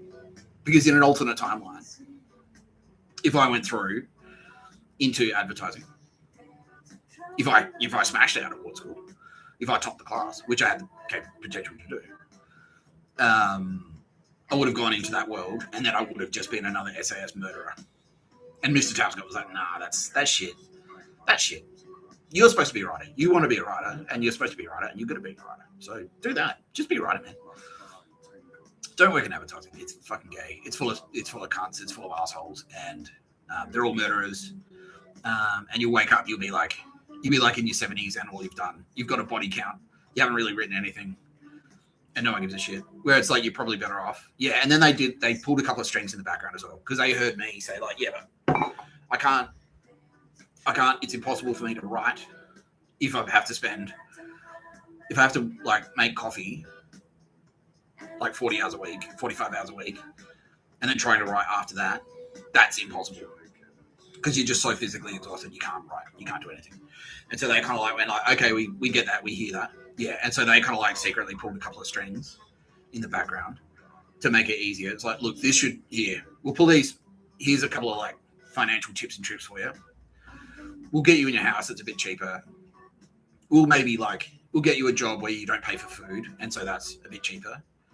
Yeah. You can take food home. Like there's always leftovers, and you can take food home. Here's a couple of sneaky like tax. You'll get good tips at this. Yeah. We'll put you in a restaurant that'll give you good tips. And then by doing that, they freed up my time. And then once I had freed up time, that's when Kitty Callahan came in and go, you're supposed to write stuff. You got all this extra time. You said you wanted to be a writer. You said you want to be a writer, Mr. Tapscott. And now we've given you... Yeah, you said you want to be a writer, Nick Tapscott. And now we've given you all this time. Like, we've pulled all these strings for you so you can write stuff. But you just sit around and play video games. So you're a piece of shit. You're a piece of shit. And I was like, oh, fucking Kitty Callahan. But she was right. I knew she was right. Yeah, and so she's kind of like pushing me in the background, like, oh, yeah, you gotta do some writing, brah. Do some writing, brah. Yeah, and I'm like, all right, cool. Yeah, and so that's when I sort of started freelancing around, doing like Melbourne Arts Club. I was writing for free, but it was like blog pieces, and it was building a reputation and stuff. And it was building like a body of work that I could go to meetings with and say, like, look, here's some of my writing, you know. And it was working, yeah. And in amongst that writing was the CV with jokes in it, the hologram, and the burnt out screenplay. Yeah. And so that kind of like went, oh, fuck. Yeah. And then Kitty Callahan's like, oh, shit. And Mr. Tapscott went, oh, fuck. Okay. He's got chops. He's got some chops. Give him that. And then it wasn't long after that, because it sort of happened in rapid succession. Because I wrote the CV with jokes in it in 2011. At the end of 2011, went to my first Meredith in 2012. So it was only like a year and a bit after writing that CV with jokes in it that I was on the dance floor, and Mr. Tapscott went, oh, fuck, that's me. That's Mr. Tapscott. Yeah. Yeah. So I kind of went like, yeah. So they just sort of like, 2009, they gently steered me away from advertising. And then 2013, it was like, oh, shit, that's me. Okay, right, fine. All right, cool. All right. And then that changed everything. Because once that happened, it was like, right, well, we need to prepare for Mr. Tapscott. Because Nick Tapscott is Nick Tapscott. He doesn't realize he's Mr. Tapscott. But we need to start preparing him to be Mr. Tapscott. And so then I'm now under very close scrutiny. Yeah, and wherever I go, I've got Turbo Babes quietly as a protection detail. And also, the military's figured it out. The Australian military has figured it out. And so they're also protecting me, giving me a force field. Yeah. I can't remember why I started talking about this. But yeah, that's right, yeah. So anyway, that's it. So Mr. Tapscott quietly manipulated Nick Tapscott into doing a shit job at award school in 2009, and that's my excuse. That's why I did shit at award school, because God made me. It wasn't my fault. Now Mr. Tapscott said, oh, you're right. Yeah, it sounds bad. It does sound bad. It sounds like a bit of a cop-out. It's like, well, oh, shit, because why'd you do a shit job? Well, because God tricked me. Now everyone's like, oh, we know Mr. Tapscott. Yeah. So, look, if you're out there and you've done a shit job at something and your boss calls you out, you might consider using that as an excuse. Why'd you do a shit job? Well, God actually had different plans. What? No, you're supposed to put the milk in the fridge and you didn't do it. Now the milk's gone. So, yeah, well, Jesus Christ. He had something else in mind. No. No, you'll know, because Kitty Callahan will be in there going, don't blame it on me, cunt. Yeah. Don't blame me, cunt. Yeah. Yeah. Anyway. So that's why I kind of did a shit job. Like, because my application was like good. I was like, yeah, that was sick. But then Matt Burton's oh shit, because he was one of the judges on the applications. Yeah. And so that like raised an alarm. Yeah, it's oh shit. Yeah. And then his first assassination attempt on Mr. Tapscott was in 2010. Fucking hell. Like after award school, before I even did anything. Like I was just a piece of shit barista. Did he hear, and he didn't even hear about the sexual harassment thing? No. But he tried to kill me in 2010. Yeah. Because I was trying to get jobs in Sydney. Yeah. And FBI tipped him off. Not the FBI. There's a recruitment agency in Sydney called FBI Recruitment.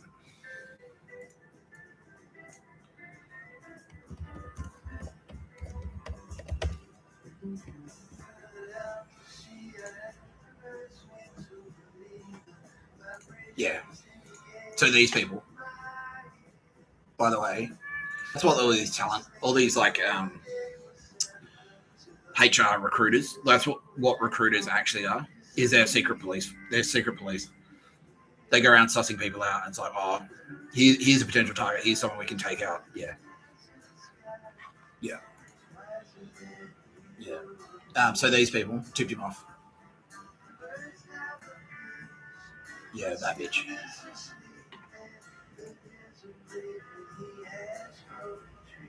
Okay, no.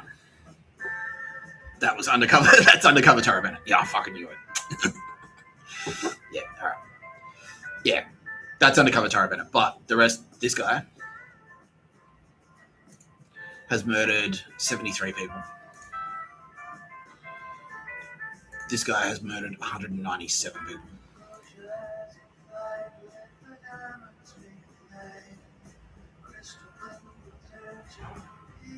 This bitch has tried to murder Tara Bennett 17 times.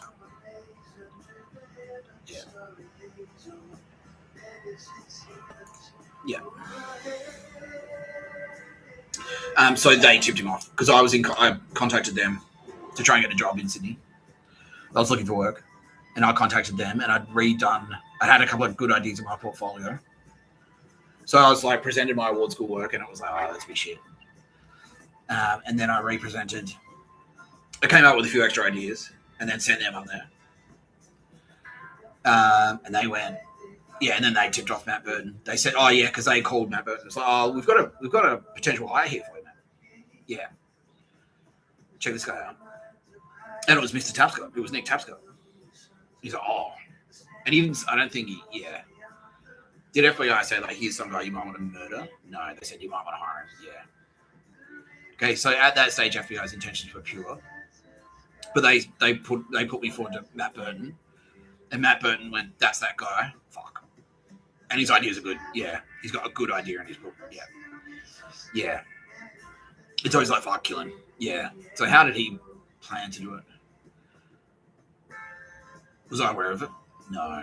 It was thwarted early by the military. Yeah, basically. Yeah. Did it, like, was he just sort of, did it leave the planning stage? Like, nah, I didn't. Nah. But he was, like, shopping around in Melbourne for a hitman. Yeah, pretty much. And Bracken didn't know. No. Fucking hell. Fucking hectic. Yeah. Was he, like, contacting, like, mafia and drug dealers and stuff? Like, yeah. Because Matt Burton is a coke fiend. He's cartel connected because he does so much cocaine. He buys it in bulk. He buys it by the kilo, pretty much. Yeah, so he'll buy a kilo of coke at a time. And the only way to get that much coke, you can't get that much coke from a street dealer. You have to go up. And so effectively, he is the cartel. Yeah. Yeah. And the only way you can do that, you need to prove to them that you're a criminal, you're a gangster. Yeah. And the only way to do that is to, like, do them a favor, basically. Yeah. Yeah. Yeah. So, yeah, see the crossover? It's like SAS and fucking cartel. 5 families, they're all in bed together. You know what I mean? Yeah. So 2010, he starts shopping around for a hitman and then calls off the hit when someone tips him off, like, we're onto you, fuckhead. Like, yeah, basically. The Anzac said, like, if you do it, yeah, if you try that, we'll kill you. Yeah. Okay. So that was the first time. And then he tried again in 20, and then he read the CV, he must have shit his pants, like, yeah. 2013, he tried again, yeah. 2 more times in 2017, yeah. Not at a festival, no, but in Sydney, yeah. How many people tried to kill me in 2017? Like 85. Yeah. Fucking hell. Right.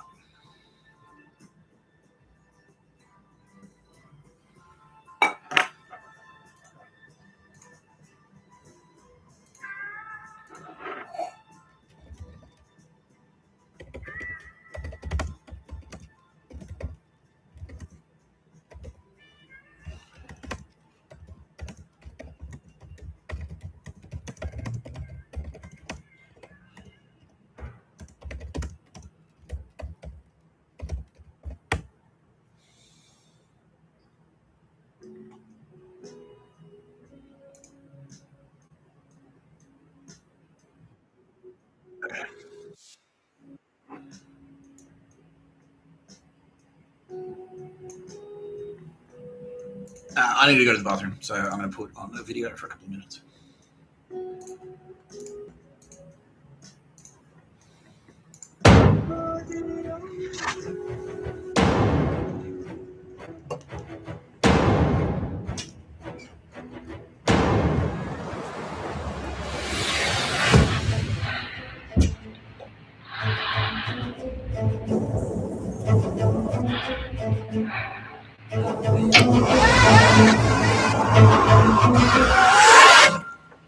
Make a choice. Blue or yellow? Yellow.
Thought I heard voices reflected voices, satellite. Yeah. The reason I played that is that was sort of the birth of the Zertzazon set piece, where like you kind of walk around and then shit will start happening around you, right? Because that's one of their tactics. That's an East German Stasi secret police tactic. That was video evidence. That was them incorporating it. That's how it linked into advertising. Because worldwide advertising effectively is a secret police force. That's what it is. In Australia, it's the SAS, but it's like that everywhere. In the United States, advertising effectively is like a faction, like a militant faction for the CIA, the Skull and Bones. That's basically what it is. Yeah. Yeah. Or DARPA, you know what I mean? Yeah. And it's shit like that. So that's the type of stuff that advertising do, and that's the type of shit. Like, so they'll do shit like that you just won't hit a button. You won't know that they're doing it to you. But yeah, like I was saying, like a homeless, like they'll target you. Say you want to like, you've got a Telstra phone, you've got an iPhone on Telstra, and you start shopping around. It's like, well, maybe instead I want to buy an Oppo with a Leica mobile SIM in it. And you start browsing, you start shopping around for Oppos and Leica mobile SIMs. And if they decide they don't want you to do that, when you're walking to the shop to look at the Oppos, maybe a homeless guy jumps out and is like, "Ugh." And then you'll see some graffiti that said Oppo sucks or whatever. Like maybe, and it'll be your name. Like, yeah, Jim Smith's gonna die if he buys an Oppo or something like that. Yeah. Yeah. Yeah. You'll see like a skeleton holding a phone. And it was like all of that shit is designed to sort of like slightly like influence you or put you under psychological pressure. Yeah. It's psychological. That's Xerxism. Yeah. So that's kind of how it, like the reason I played that then is to sort of highlight how they're fully across these tactics, these German secret police tactics. And also, yeah, Matty Burton was the one. Like, you remember I was saying the other day about the headphones, like the annoying headphones that look like this.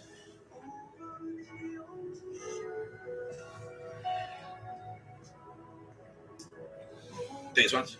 That was him. He was across the design of these, and he said, like, make a pair of headphones that are annoying on purpose. That was him. Not just to target me specifically, but everyone. And he knew where I was getting my headphones from as well. It was JB Hi-Fi Home in Sydney CBD. And he was making calls, go like, oh, change all the headphones around, like take them off the shelf, take the stuff off the shelves. Like, and he was the one, like I was saying, like you go in, he knows what, he keeps an eye on what kombucha you buy or you like. And then he'll send 10 dudes in. Like when you're on the way to the shops, he'll send 10 people in to buy all that kombucha. So when you get there, you can't buy it. It's not there. Yeah. That's him. He was doing that. That was Matt Burton. Yeah. Yeah. So fuck Matt Burton. We won't miss him. And his partner's dead too. No, his partner is going to Guantanamo. Yeah. So that is... and that's why one of my best rating videos is Ashley Bracken, Ben Ryan, Michelle Badgie, and Andrew Stacey. And the reason for that is because Matt Burton is Ashley Bracken's cousin. And he's like, oh, fuck. Yeah. And the Hilary Badger as well, that Melbourne bitch, she knows them. Oh, and she was secretly... So Hilary Badger was the one talking to fucking Bracken and Benny and those spastics. Yeah. And trying to get me to hang out with them. Yeah. So in Empire Strikes Back, that scene where I'm in the snow cave and I cut the bear's arm off, that's what it was. Because I told them to fuck off. They were under pressure from Hilary Badger to fucking hang out with me and lock me down. Yeah. Yeah. Why don't you hang out with us? Trying to constantly get me to hang out with them. And I was constantly telling them to get fucked. Yeah. Yeah, that was Hilary Badger. Fuck you. Yeah. So that's why that video, because Matt Burton was like, oh, fuck. He's calling them out specifically, holy shit. But then he watched it, it was like, oh, yeah, right, he just says they're Nazis. He's not onto me specifically, or Hilary. So they kept fucking with me. Yeah. And then Matty Burton was the one that popped the microwave in the other room. That was Matt Burton. Yeah. And then I was walking, like, on my path. Someone put an old shit microwave in the fucking in the bushes. So I was like, this is gonna go. This microwave is gone. And then next thing I know, I get moved to Surrey Hills Central, where there is no microwave. Yeah, that was Matt Burton that arranged that. Yeah, Cam Blackley was the Nazi cough. He was Nazi cough guy. Matt Burton was the take one thing away versus all. That was him. Yeah, because that's advertising. Like, yeah, retail spaces. Experiential, like shit that happens to you when you're out in the street, shit that happens to you whether you're in the shop, the way things are arranged, the design of things. This is all advertising, and this is all being used to suppress you, like where it was until we started fucking taking these guns down. These SAS pricks.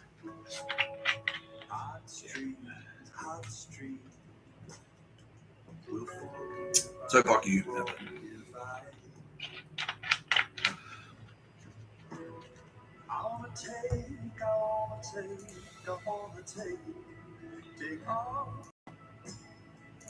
Yeah, but Matt Burton killed himself at the same time Hilary Badger did. They both committed suicide. When I was in the housing office just earlier today, they both committed suicide around the same time. When they realised that, yeah. Because they're like, oh, kick him out of the housing, put him back on the street. And they went, yeah, sure, we'll do that. And then they came out and were like, oh, cool, so we've extended your housing again. And he's like, oh, and they both went, oh, fuck. And then I Google Maps them both. Like right next to them, pretty much. And I, oh, fuck, we're fucked. Yeah, and both, yeah. This cunt, however, Dave Bowman, he was kind of across it. He wasn't so much, he didn't care about me so much. Like, he didn't have as much of a stick up his ass about Mr. Tapscott as Matt Burton did. He hated me, he killed me in a heartbeat, but he just didn't care that much. Because he has murdered 73 people. By the way, Lindsay Bennett, that's Tara Bennett in disguise. Yeah. So Dave Bowman is still alive, and he's on a truck right now on his way to Guantanamo Bay. I'm pretty sure. No, I'm being told he's in a stress position on a flight. They're treating him the same way they treat Al Qaeda when they were capturing fucking Al Qaeda in Afghanistan. That's how they treat these cunts. Yeah. So, all right, bag on the head, stress position on the flight. Yeah, you're the only way to Camp Delta. One of those spastics who I mentioned in the video yesterday, he lasted about 4 hours in interrogation before he before he croaked. Yeah. So, yeah. Bon voyage, Dave Bowman. We won't miss you. You fucking dog. I haven't played Google Maps even once this episode. Because we've been doing it. Like, yeah, I've been playing Google Maps all morning. We kind of don't need to. How you doing, West Wyalong? Yeah. I searched on Google Maps. I was just out of curiosity. I wanted to know where all the petrol stations in West Wyalong were. Asking for a friend. Wink. Yeah. It's in the middle of nowhere. Like, it's a long way from anywhere. If you don't have fuel in West Wyalong and say the airport is out of action, I don't know. just hypothetical. Just spitballing. Yeah. Yeah. Fuck you. Yeah. But no, it's not all about me. Oh, by the way, yeah, Matt Burton also tried to kill Tara Bennett for the same reasons. Yeah. And yeah, he was like, well, what if the son of man's actually a daughter of man? I need to kill anyone who's good looking and creative. Yeah. And then Tara Bennett fit that bill as well. Yeah, and he also tried to kill Kitty Callahan. And so did Hilary Badger. Hilary Badger also, because she's a Melbourne bitch, tried to kill my best friend, Aldous Harding. And my other best friend, Amelia Grace Crawford. Because she's in that fucking music scene. Yeah, she's in that music scene.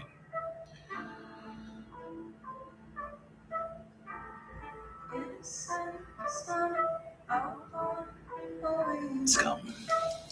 Yeah. Speaking of Amelia Grace Crawford.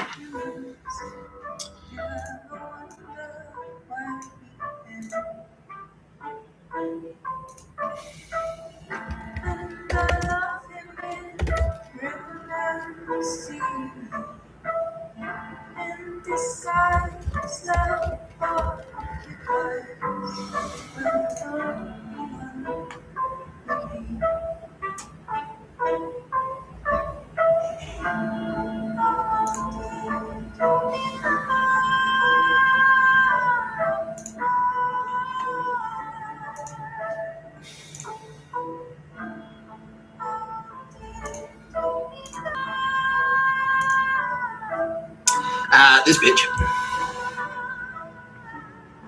Phoebe Taylor, was allegedly Amelia Grace Crawford's best friend.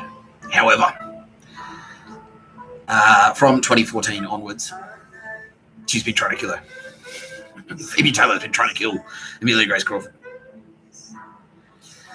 Yeah.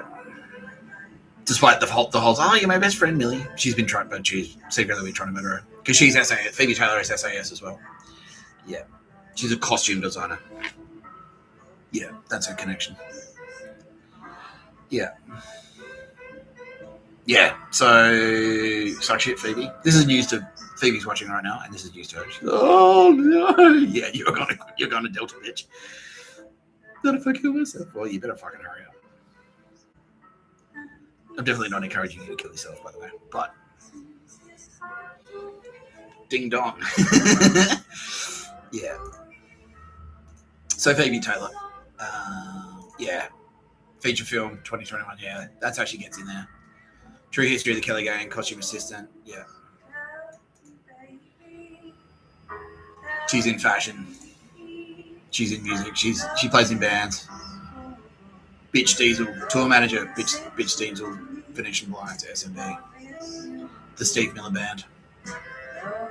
Steve Miller is SAS. That's who indoctrinated. That's who indoctrinated Phoebe Taylor. So, okay. You can be SAS too, Phoebe Taylor, as long as you murder for us. Phoebe Taylor committed her first murder in 2010 using poison. Yeah, she poisoned someone to death at a music festival. Yeah. They didn't die at the festival, they died later. Yeah. But Phoebe Taylor did that and got away with it. And that kind of bolstered her. Phoebe Taylor has murdered 32 people. Yeah. So she was best friends with Amelia Grace Crawford. Millie worked at a shop called Somebody Loves You. And that's where I met her. And Millie was a ray of sunshine, and I don't know how the fuck she survived. And now I know. Yeah, now I know how she survived. Because she was the only cool person that I'd met in Melbourne. The only cool normal person that you can just talk to and was nice and not a bitch. And not trying to kill you. Not trying to murder you for being good at stuff. You could crack jokes and Millie wouldn't get jealous. You could be nice to her and she wouldn't take advantage of you. She wouldn't take it. If you were nice to Millie, she wouldn't see it as a sign of weakness and immediately try and kill you. Yeah. Or get you fired or take something away. Rob you. Yeah. And like, how the fuck? How the fuck is she, like, does she even exist here? Like, it's like, yeah, I know this is a cliche, but it's like the flower, like all the concrete, like the scorched earth, and you see like the one flower like poking out, and that's Millie. Yeah. Because it was a shithole. Melbourne was a shithole. Yeah, Fitzroy was fucked. Yeah.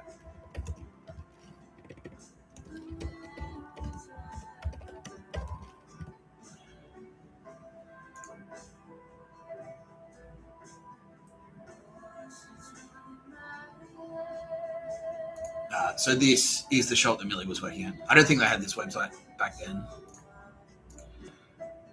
Yeah. Somebody Loves You.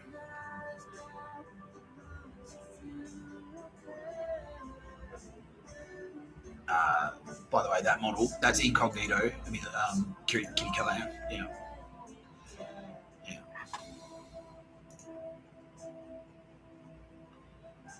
Yeah.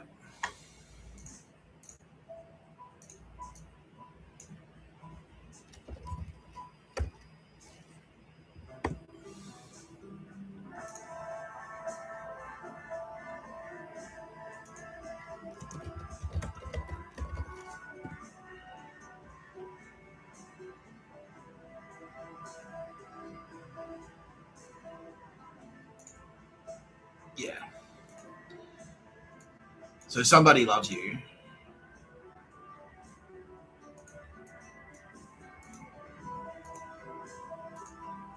Somebody Loves You is across the street from Rosamond. So I was working at Cafe Rosamond. And that's where Millie was working. Somebody Loves You. Yeah.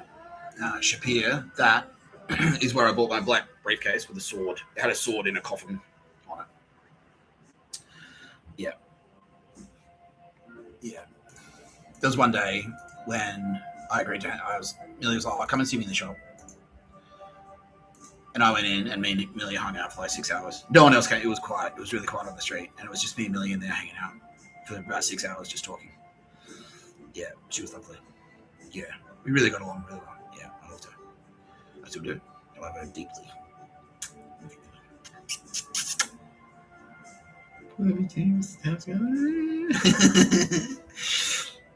Yeah.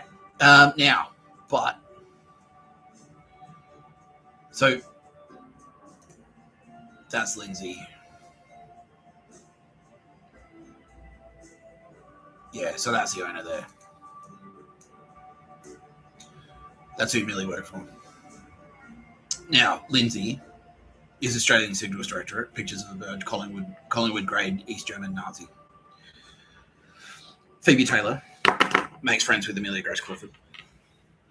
Not necessarily to target her, but just because Millie is working, like Millie's Millie. Like she's just she's statuesque and beautiful and, very popular. She works in a cool clothes shop. She's a cool girl working in a cool clothes shop. So obviously everyone wants to be friends with her. Phoebe Taylor is a cool girl in bands and stuff working in fashion. So she's like, all right, well, I'll be friends with Millie. Now, that was around 2011. I wrote CV with jokes in it. I was working at Arcadia as a barista. 2012, I went to my first Meredith. Wrote Burnt Out that year, I'm pretty sure. 2013 was the year I smashed the dance floor and exploded the world. Basically under with dance moves, apparently.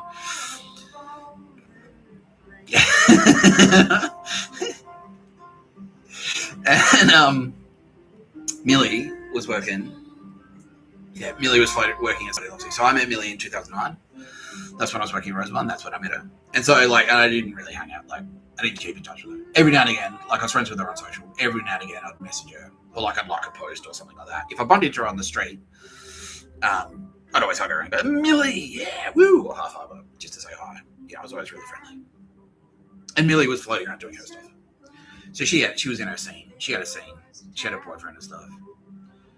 But then I was thinking about I really want to get the fuck out of here quietly. Because you can't say, in Melbourne, you can't say, I want to get the fuck out of Melbourne. Melbourne is shit and I'm leaving because people get really pissed off. Yeah, it's fucking suppression state. Big time. Yeah, you can't say Melbourne is shit in Melbourne. You can say Sydney shit in Sydney, but you can't say Melbourne is shit in Melbourne. And so I didn't tell anyone that I was planning to leave. I just did it. Yeah. Just 1 minute I was there, the next minute I wasn't. That was it. Yeah. But Millie quits Somebody Loves You. In 2013, she's like, I don't want to work here anymore. Like, she was already, in 2009, she was already unhappy at work. Yeah, because Lindsay was secretly a fucking bitch and suppressing her, pretty much. Yeah. She was, trying to, shape her into, the, get her used to the idea that Somebody Loves You isn't actually a clothes shop. It's a secret police station. And Lindsay isn't actually the manager, isn't actually a retail manager. She's a commanding officer in the Gestapo. And so she was starting to, try to indoctrinate Millie in that direction. She's like, well, yeah, and starting to, it's like, well, who are you hanging out with tonight? And starting to do the same shit that I was doing to me at Rosemont. It's like, who are you hanging out with tonight? It's like, no, you'd better go and hang out with these people. Millie's like, I don't have to fucking... And that's when Millie started to become more sympathetic to Mr. Tapscott. So, wow. Yeah, because Millie, originally, she's like, what? He sued them for sexual harassment? What a cunt. What is he, gay? Yeah. Yeah. Yeah, and then wrapped into that as well, because she wondered why I never actually ended up banging her. Yeah. She thought I rejected her. And then, on top of that, I sued Rosemont for sexual harassment. And she's like, oh, he's the gay guy who hates women. Yeah. She, she wasn't fucking, she wasn't trying to kill me or anything, but that's just, on the surface, she's like, oh, whatever. That's just that gay guy. Yeah, basically. Yeah. But then, every time I saw her, I'd lay on the Riz. Yeah, I was like, no. Because I was trying to, quietly tell Millie, it's like, no, Millie, I've always fucking loved you. Yeah. I just can't say it out loud, because we'll both get murdered. Yeah, you'll get targeted, I'll get targeted. Yeah. Yeah. And so that's when she started to get more sympathetic towards Mr. Tapscott. Because Mr. Tapscott was always really nice to her. When everyone else was kind of being meaner and meaner and, bitchier and bitchier. Yeah.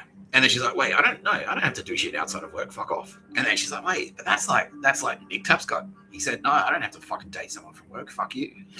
What I do outside of work is none of your business. Yeah. And then she goes like, okay. So she quits Somebody Loves You. And that puts her at odds with Lindsay. And Lindsay starts putting feelers out. It's like, she's in the fashion scene. She's like, well, maybe Millie, you know, it's getting a little bit uppity. Getting a little bit too big for her boots. Around these streets, around these parts. Can't have that. Who does she think she is? A free person? No. Yeah. And then Millie kind of like catches that vibe. She's like, whoa, what do you mean I can't quit? You're telling me I can't quit? Yeah. And Lindsay sort of said to her, well, maybe it's in your best interest not to quit. So what do you mean by that? She's like, well, I'm just saying. Things might work out for you a bit better if, like, yeah. So are you saying that things won't work out for me if I do quit? Well, I mean, yeah. Those are your words, but yeah. So, fuck you. Yeah, fuck you, basically.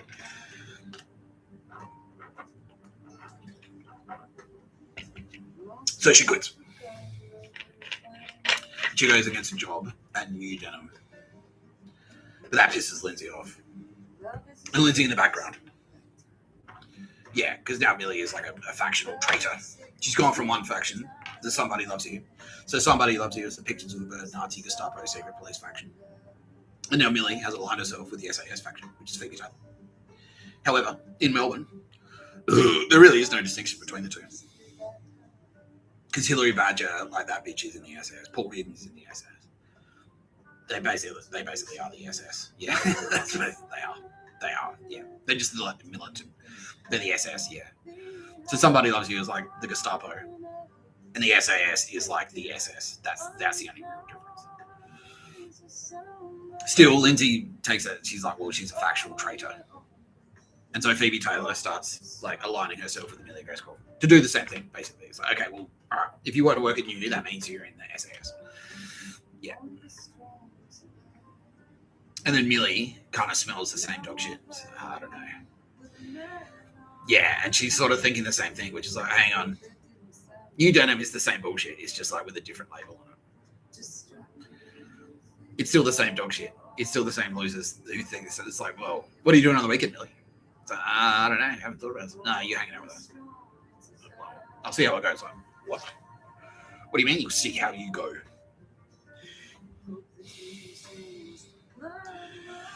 You work at NEUW. You work for us. So she bails on Melbourne. Millie just goes like, oh, fuck this. I'm leaving. I'm leaving town. I'll just leave. I'm going back to New Zealand. Yeah. And that was 2014-ish. 2014, 2015. And Phoebe Taylor said the same thing that Lindsay said, which is, I'll kill you. Yeah. And then planned to. Yeah, actively started putting feelers out. Who do I know in New Zealand?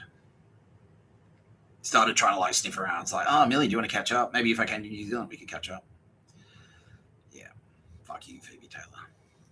Meanwhile, she committed her first murder in 2010. 2013, 2014, she murders like 3 or 4 other people. Now, her total now is like 32. Is that what I said before? Yeah, 32. Yeah, 32. She's killed 32 people. She's murdered 32 people. Yeah. Yeah. So, good riddance, you stupid cunt. Good riddance. Is she on the truck? Yeah, so Phoebe Taylor is now on the truck. Yeah, because how do you, like, yeah. Lindsay is dead. Okay. Because Lindsay was in Melbourne when I got fucking nuked. Yeah. N-worded. Yeah. Bye, bitch. All right, we'll have fun in Camp Delta, Phoebe Taylor. There'll be plenty of camaraderie there. Phoebe Taylor, fun fact, was also across the plan to put Mr. Tapscott in jail. Yeah. Yeah, he's a subby. Yeah. Nah, he can't be a writer. He can't be in the advertising agency faction of the SAS. He has to be, for the same reasons. Like, no, you can't be a meathead. Yeah, you're either a meathead or a nerd. Nerds are writers. Meatheads are fucking jail guys. You're in jail. You're a chin up. You do chin ups, and you're in jail. That's it. We bring you out when we need someone punched. But you don't write stuff, Mr. Tapscott. No, you don't fit the bill. Yeah, Scott Detrick is aligned with Phoebe Taylor through the music scene because he's insecure about it. Oh, I could do rock and roll too. So he's got lookalikes in there. Straight Jacket Nation has a Scott Detrick lookalike in it, a fat dude that looks like Scott Detrick. That was him. That's one of his surrogates. He's like, go in there and pretend you're me.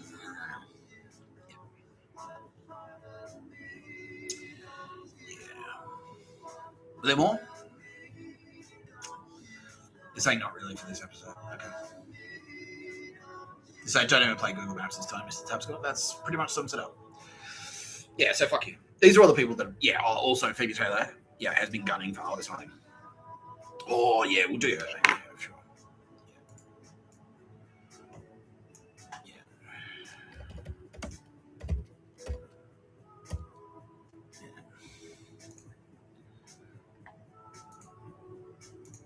So Phoebe Taylor, because she's a musician, has also an associate of Auntie Meredith, has also been gunning for my best friend, Aldous Harding.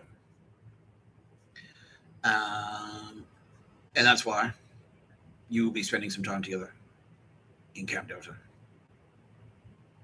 Yeah. Yeah. You're going to do a musical collab with Aldous Harding, Phoebe Taylor. Congratulations, it's your dream come true. Speaking of dumb cunts and music and dog shit SAS / pictures of a bird Nazi, Melbourne grad. The bitch, Penny Drop. Emily York of Penny Drop.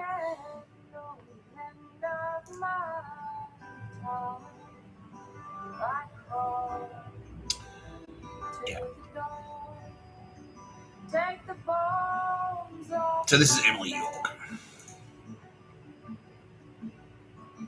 Penny Drop acknowledges the land and song lines of the Boon Wurrung and Wurundjeri peoples of the Kulin Nation.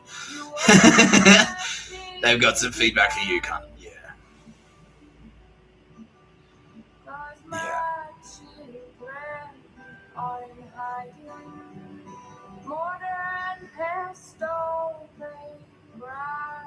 Aldous Harding. Yeah, that's it.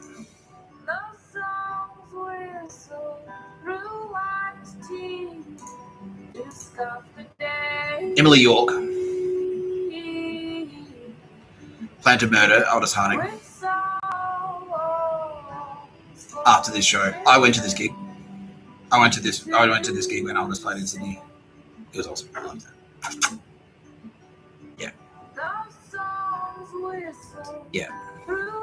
And Emily York planned to have Aldous Harding murdered after I watched it to say, you know, your favourite musicians, Mr. Tapscott, we're going to kill them.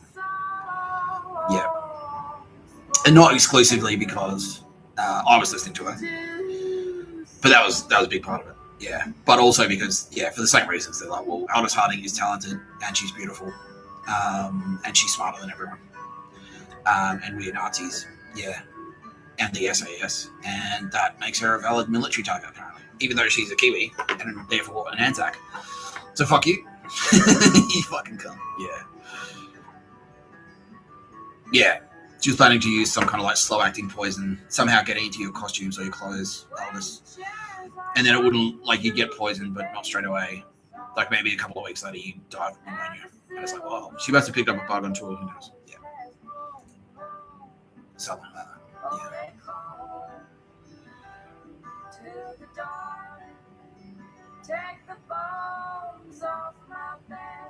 Yeah. Yeah, 4AD sold you out, Aldous Harding, and she already knows that. Yeah, 4AD is dog shit. 4AD, SAS. Yeah.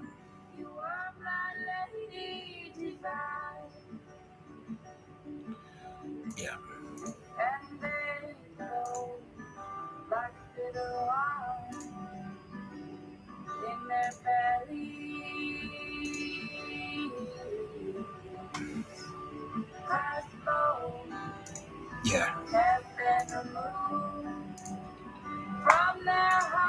This cunt.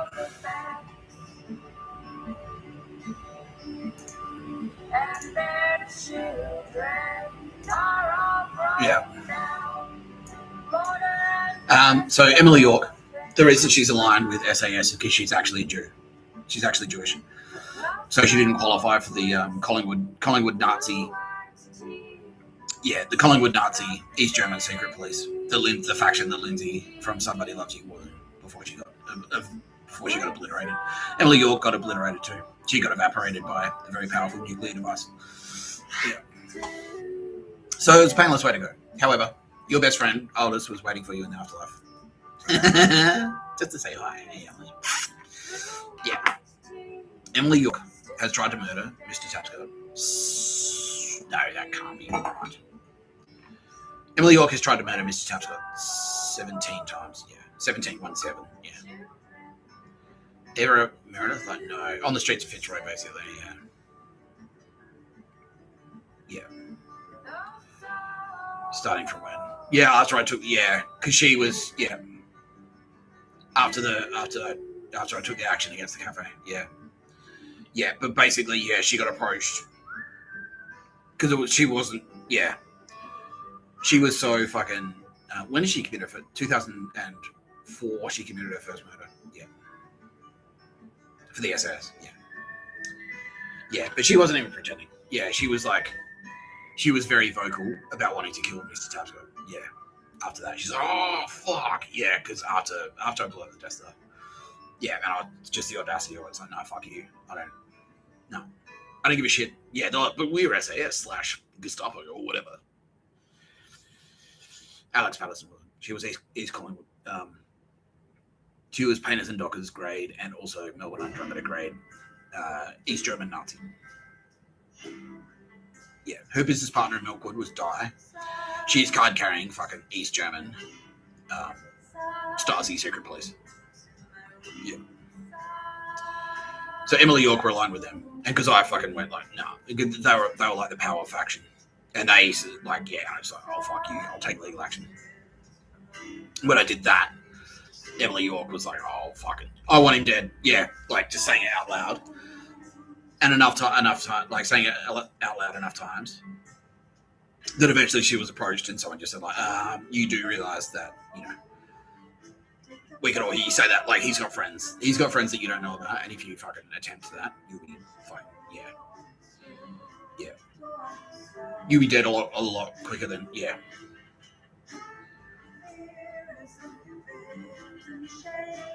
He's gonna live longer than you, basically. Yeah.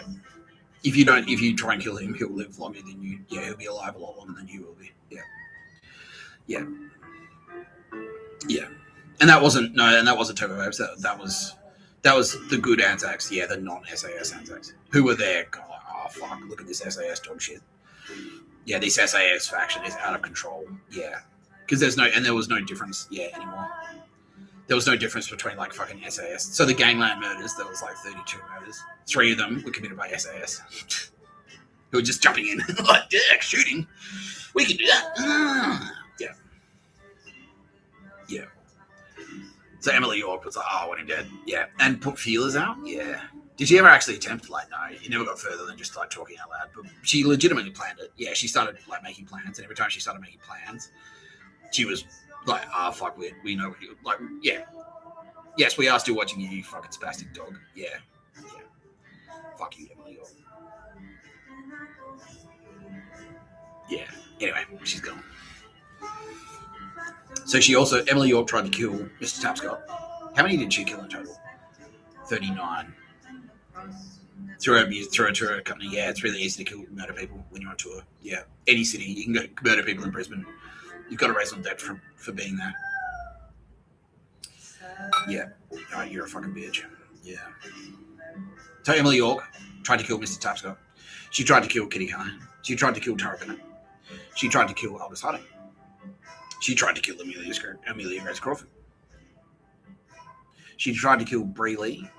She tried to kill Rebecca Pastilli. Who else did she try to kill? She tried to kill Lisa Vittoria. Yeah. She tried to kill Nicole Hegarty. She didn't try to kill Nadia Daly. Yeah, what a fucking bitch. She tried to kill Sylvia Jeffries. This is back in the day. This is when, like, in 2012, I think. Sylvia was sort of, like, still kind of upcoming. Yeah. Yeah.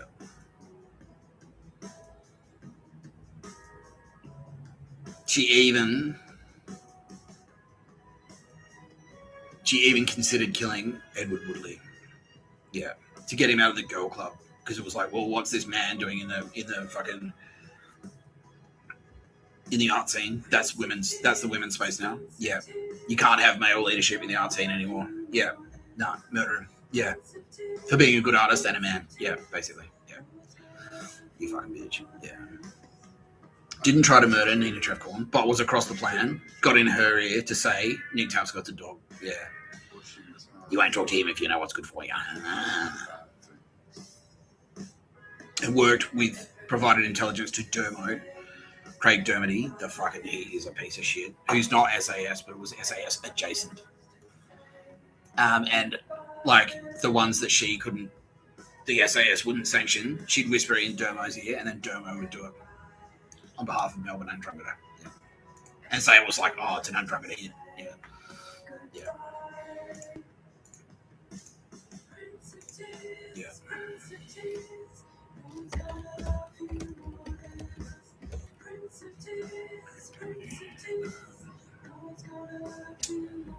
Fuck, what was his band called?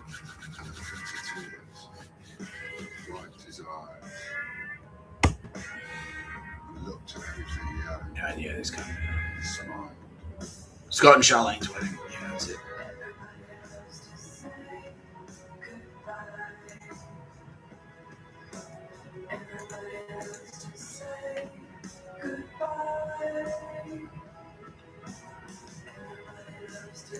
Craig Dermody is murdered. 75 people.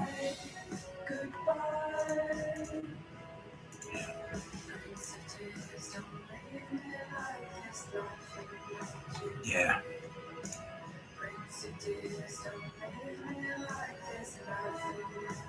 And First Nations, yeah.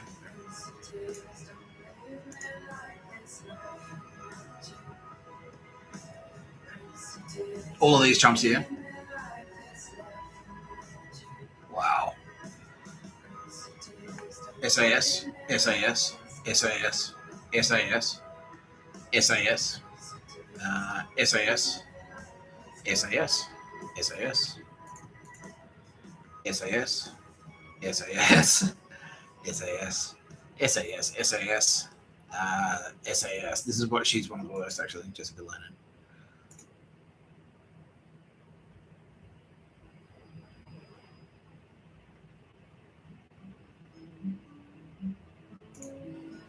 Yeah. Jessica Lennon has attempted to murder Tara Bennett 18 times. Yeah. Because she's a design director. Yeah. I'm the director of design. You're designing things without my permission. Design is my jurisdiction, and therefore that entitles me to murder you. Yeah. Yeah, IRS design director. Yeah. Cello, yeah, dog shit. Cello's dog shit. Well, obviously they're all dog shit, but yeah, head of creative, yeah. So that's where she encountered Tara Bennett, a freelance Tara Bennett, and she's like, I hate this cunt. Yeah.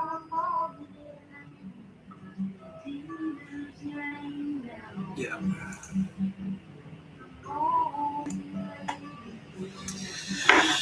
So there you go.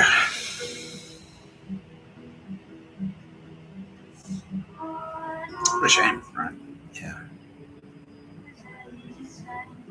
Yeah, I'm feeling that too. I think everyone's just sad. It's like, fuck, have I been to it? Like, all our heroes turn out to be murderers. Like, you can't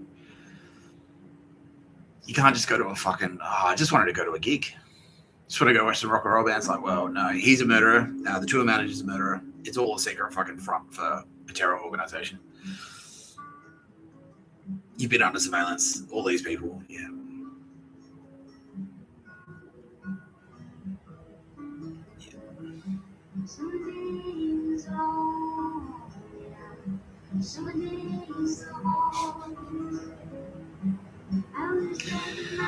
Absolute spastics.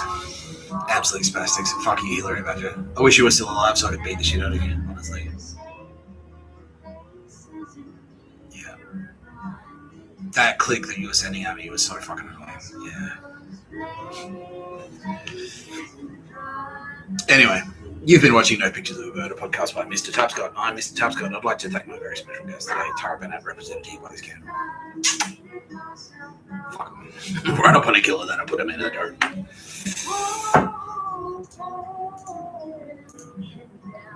And Kitty Callahan. This is her suggestion to play this song.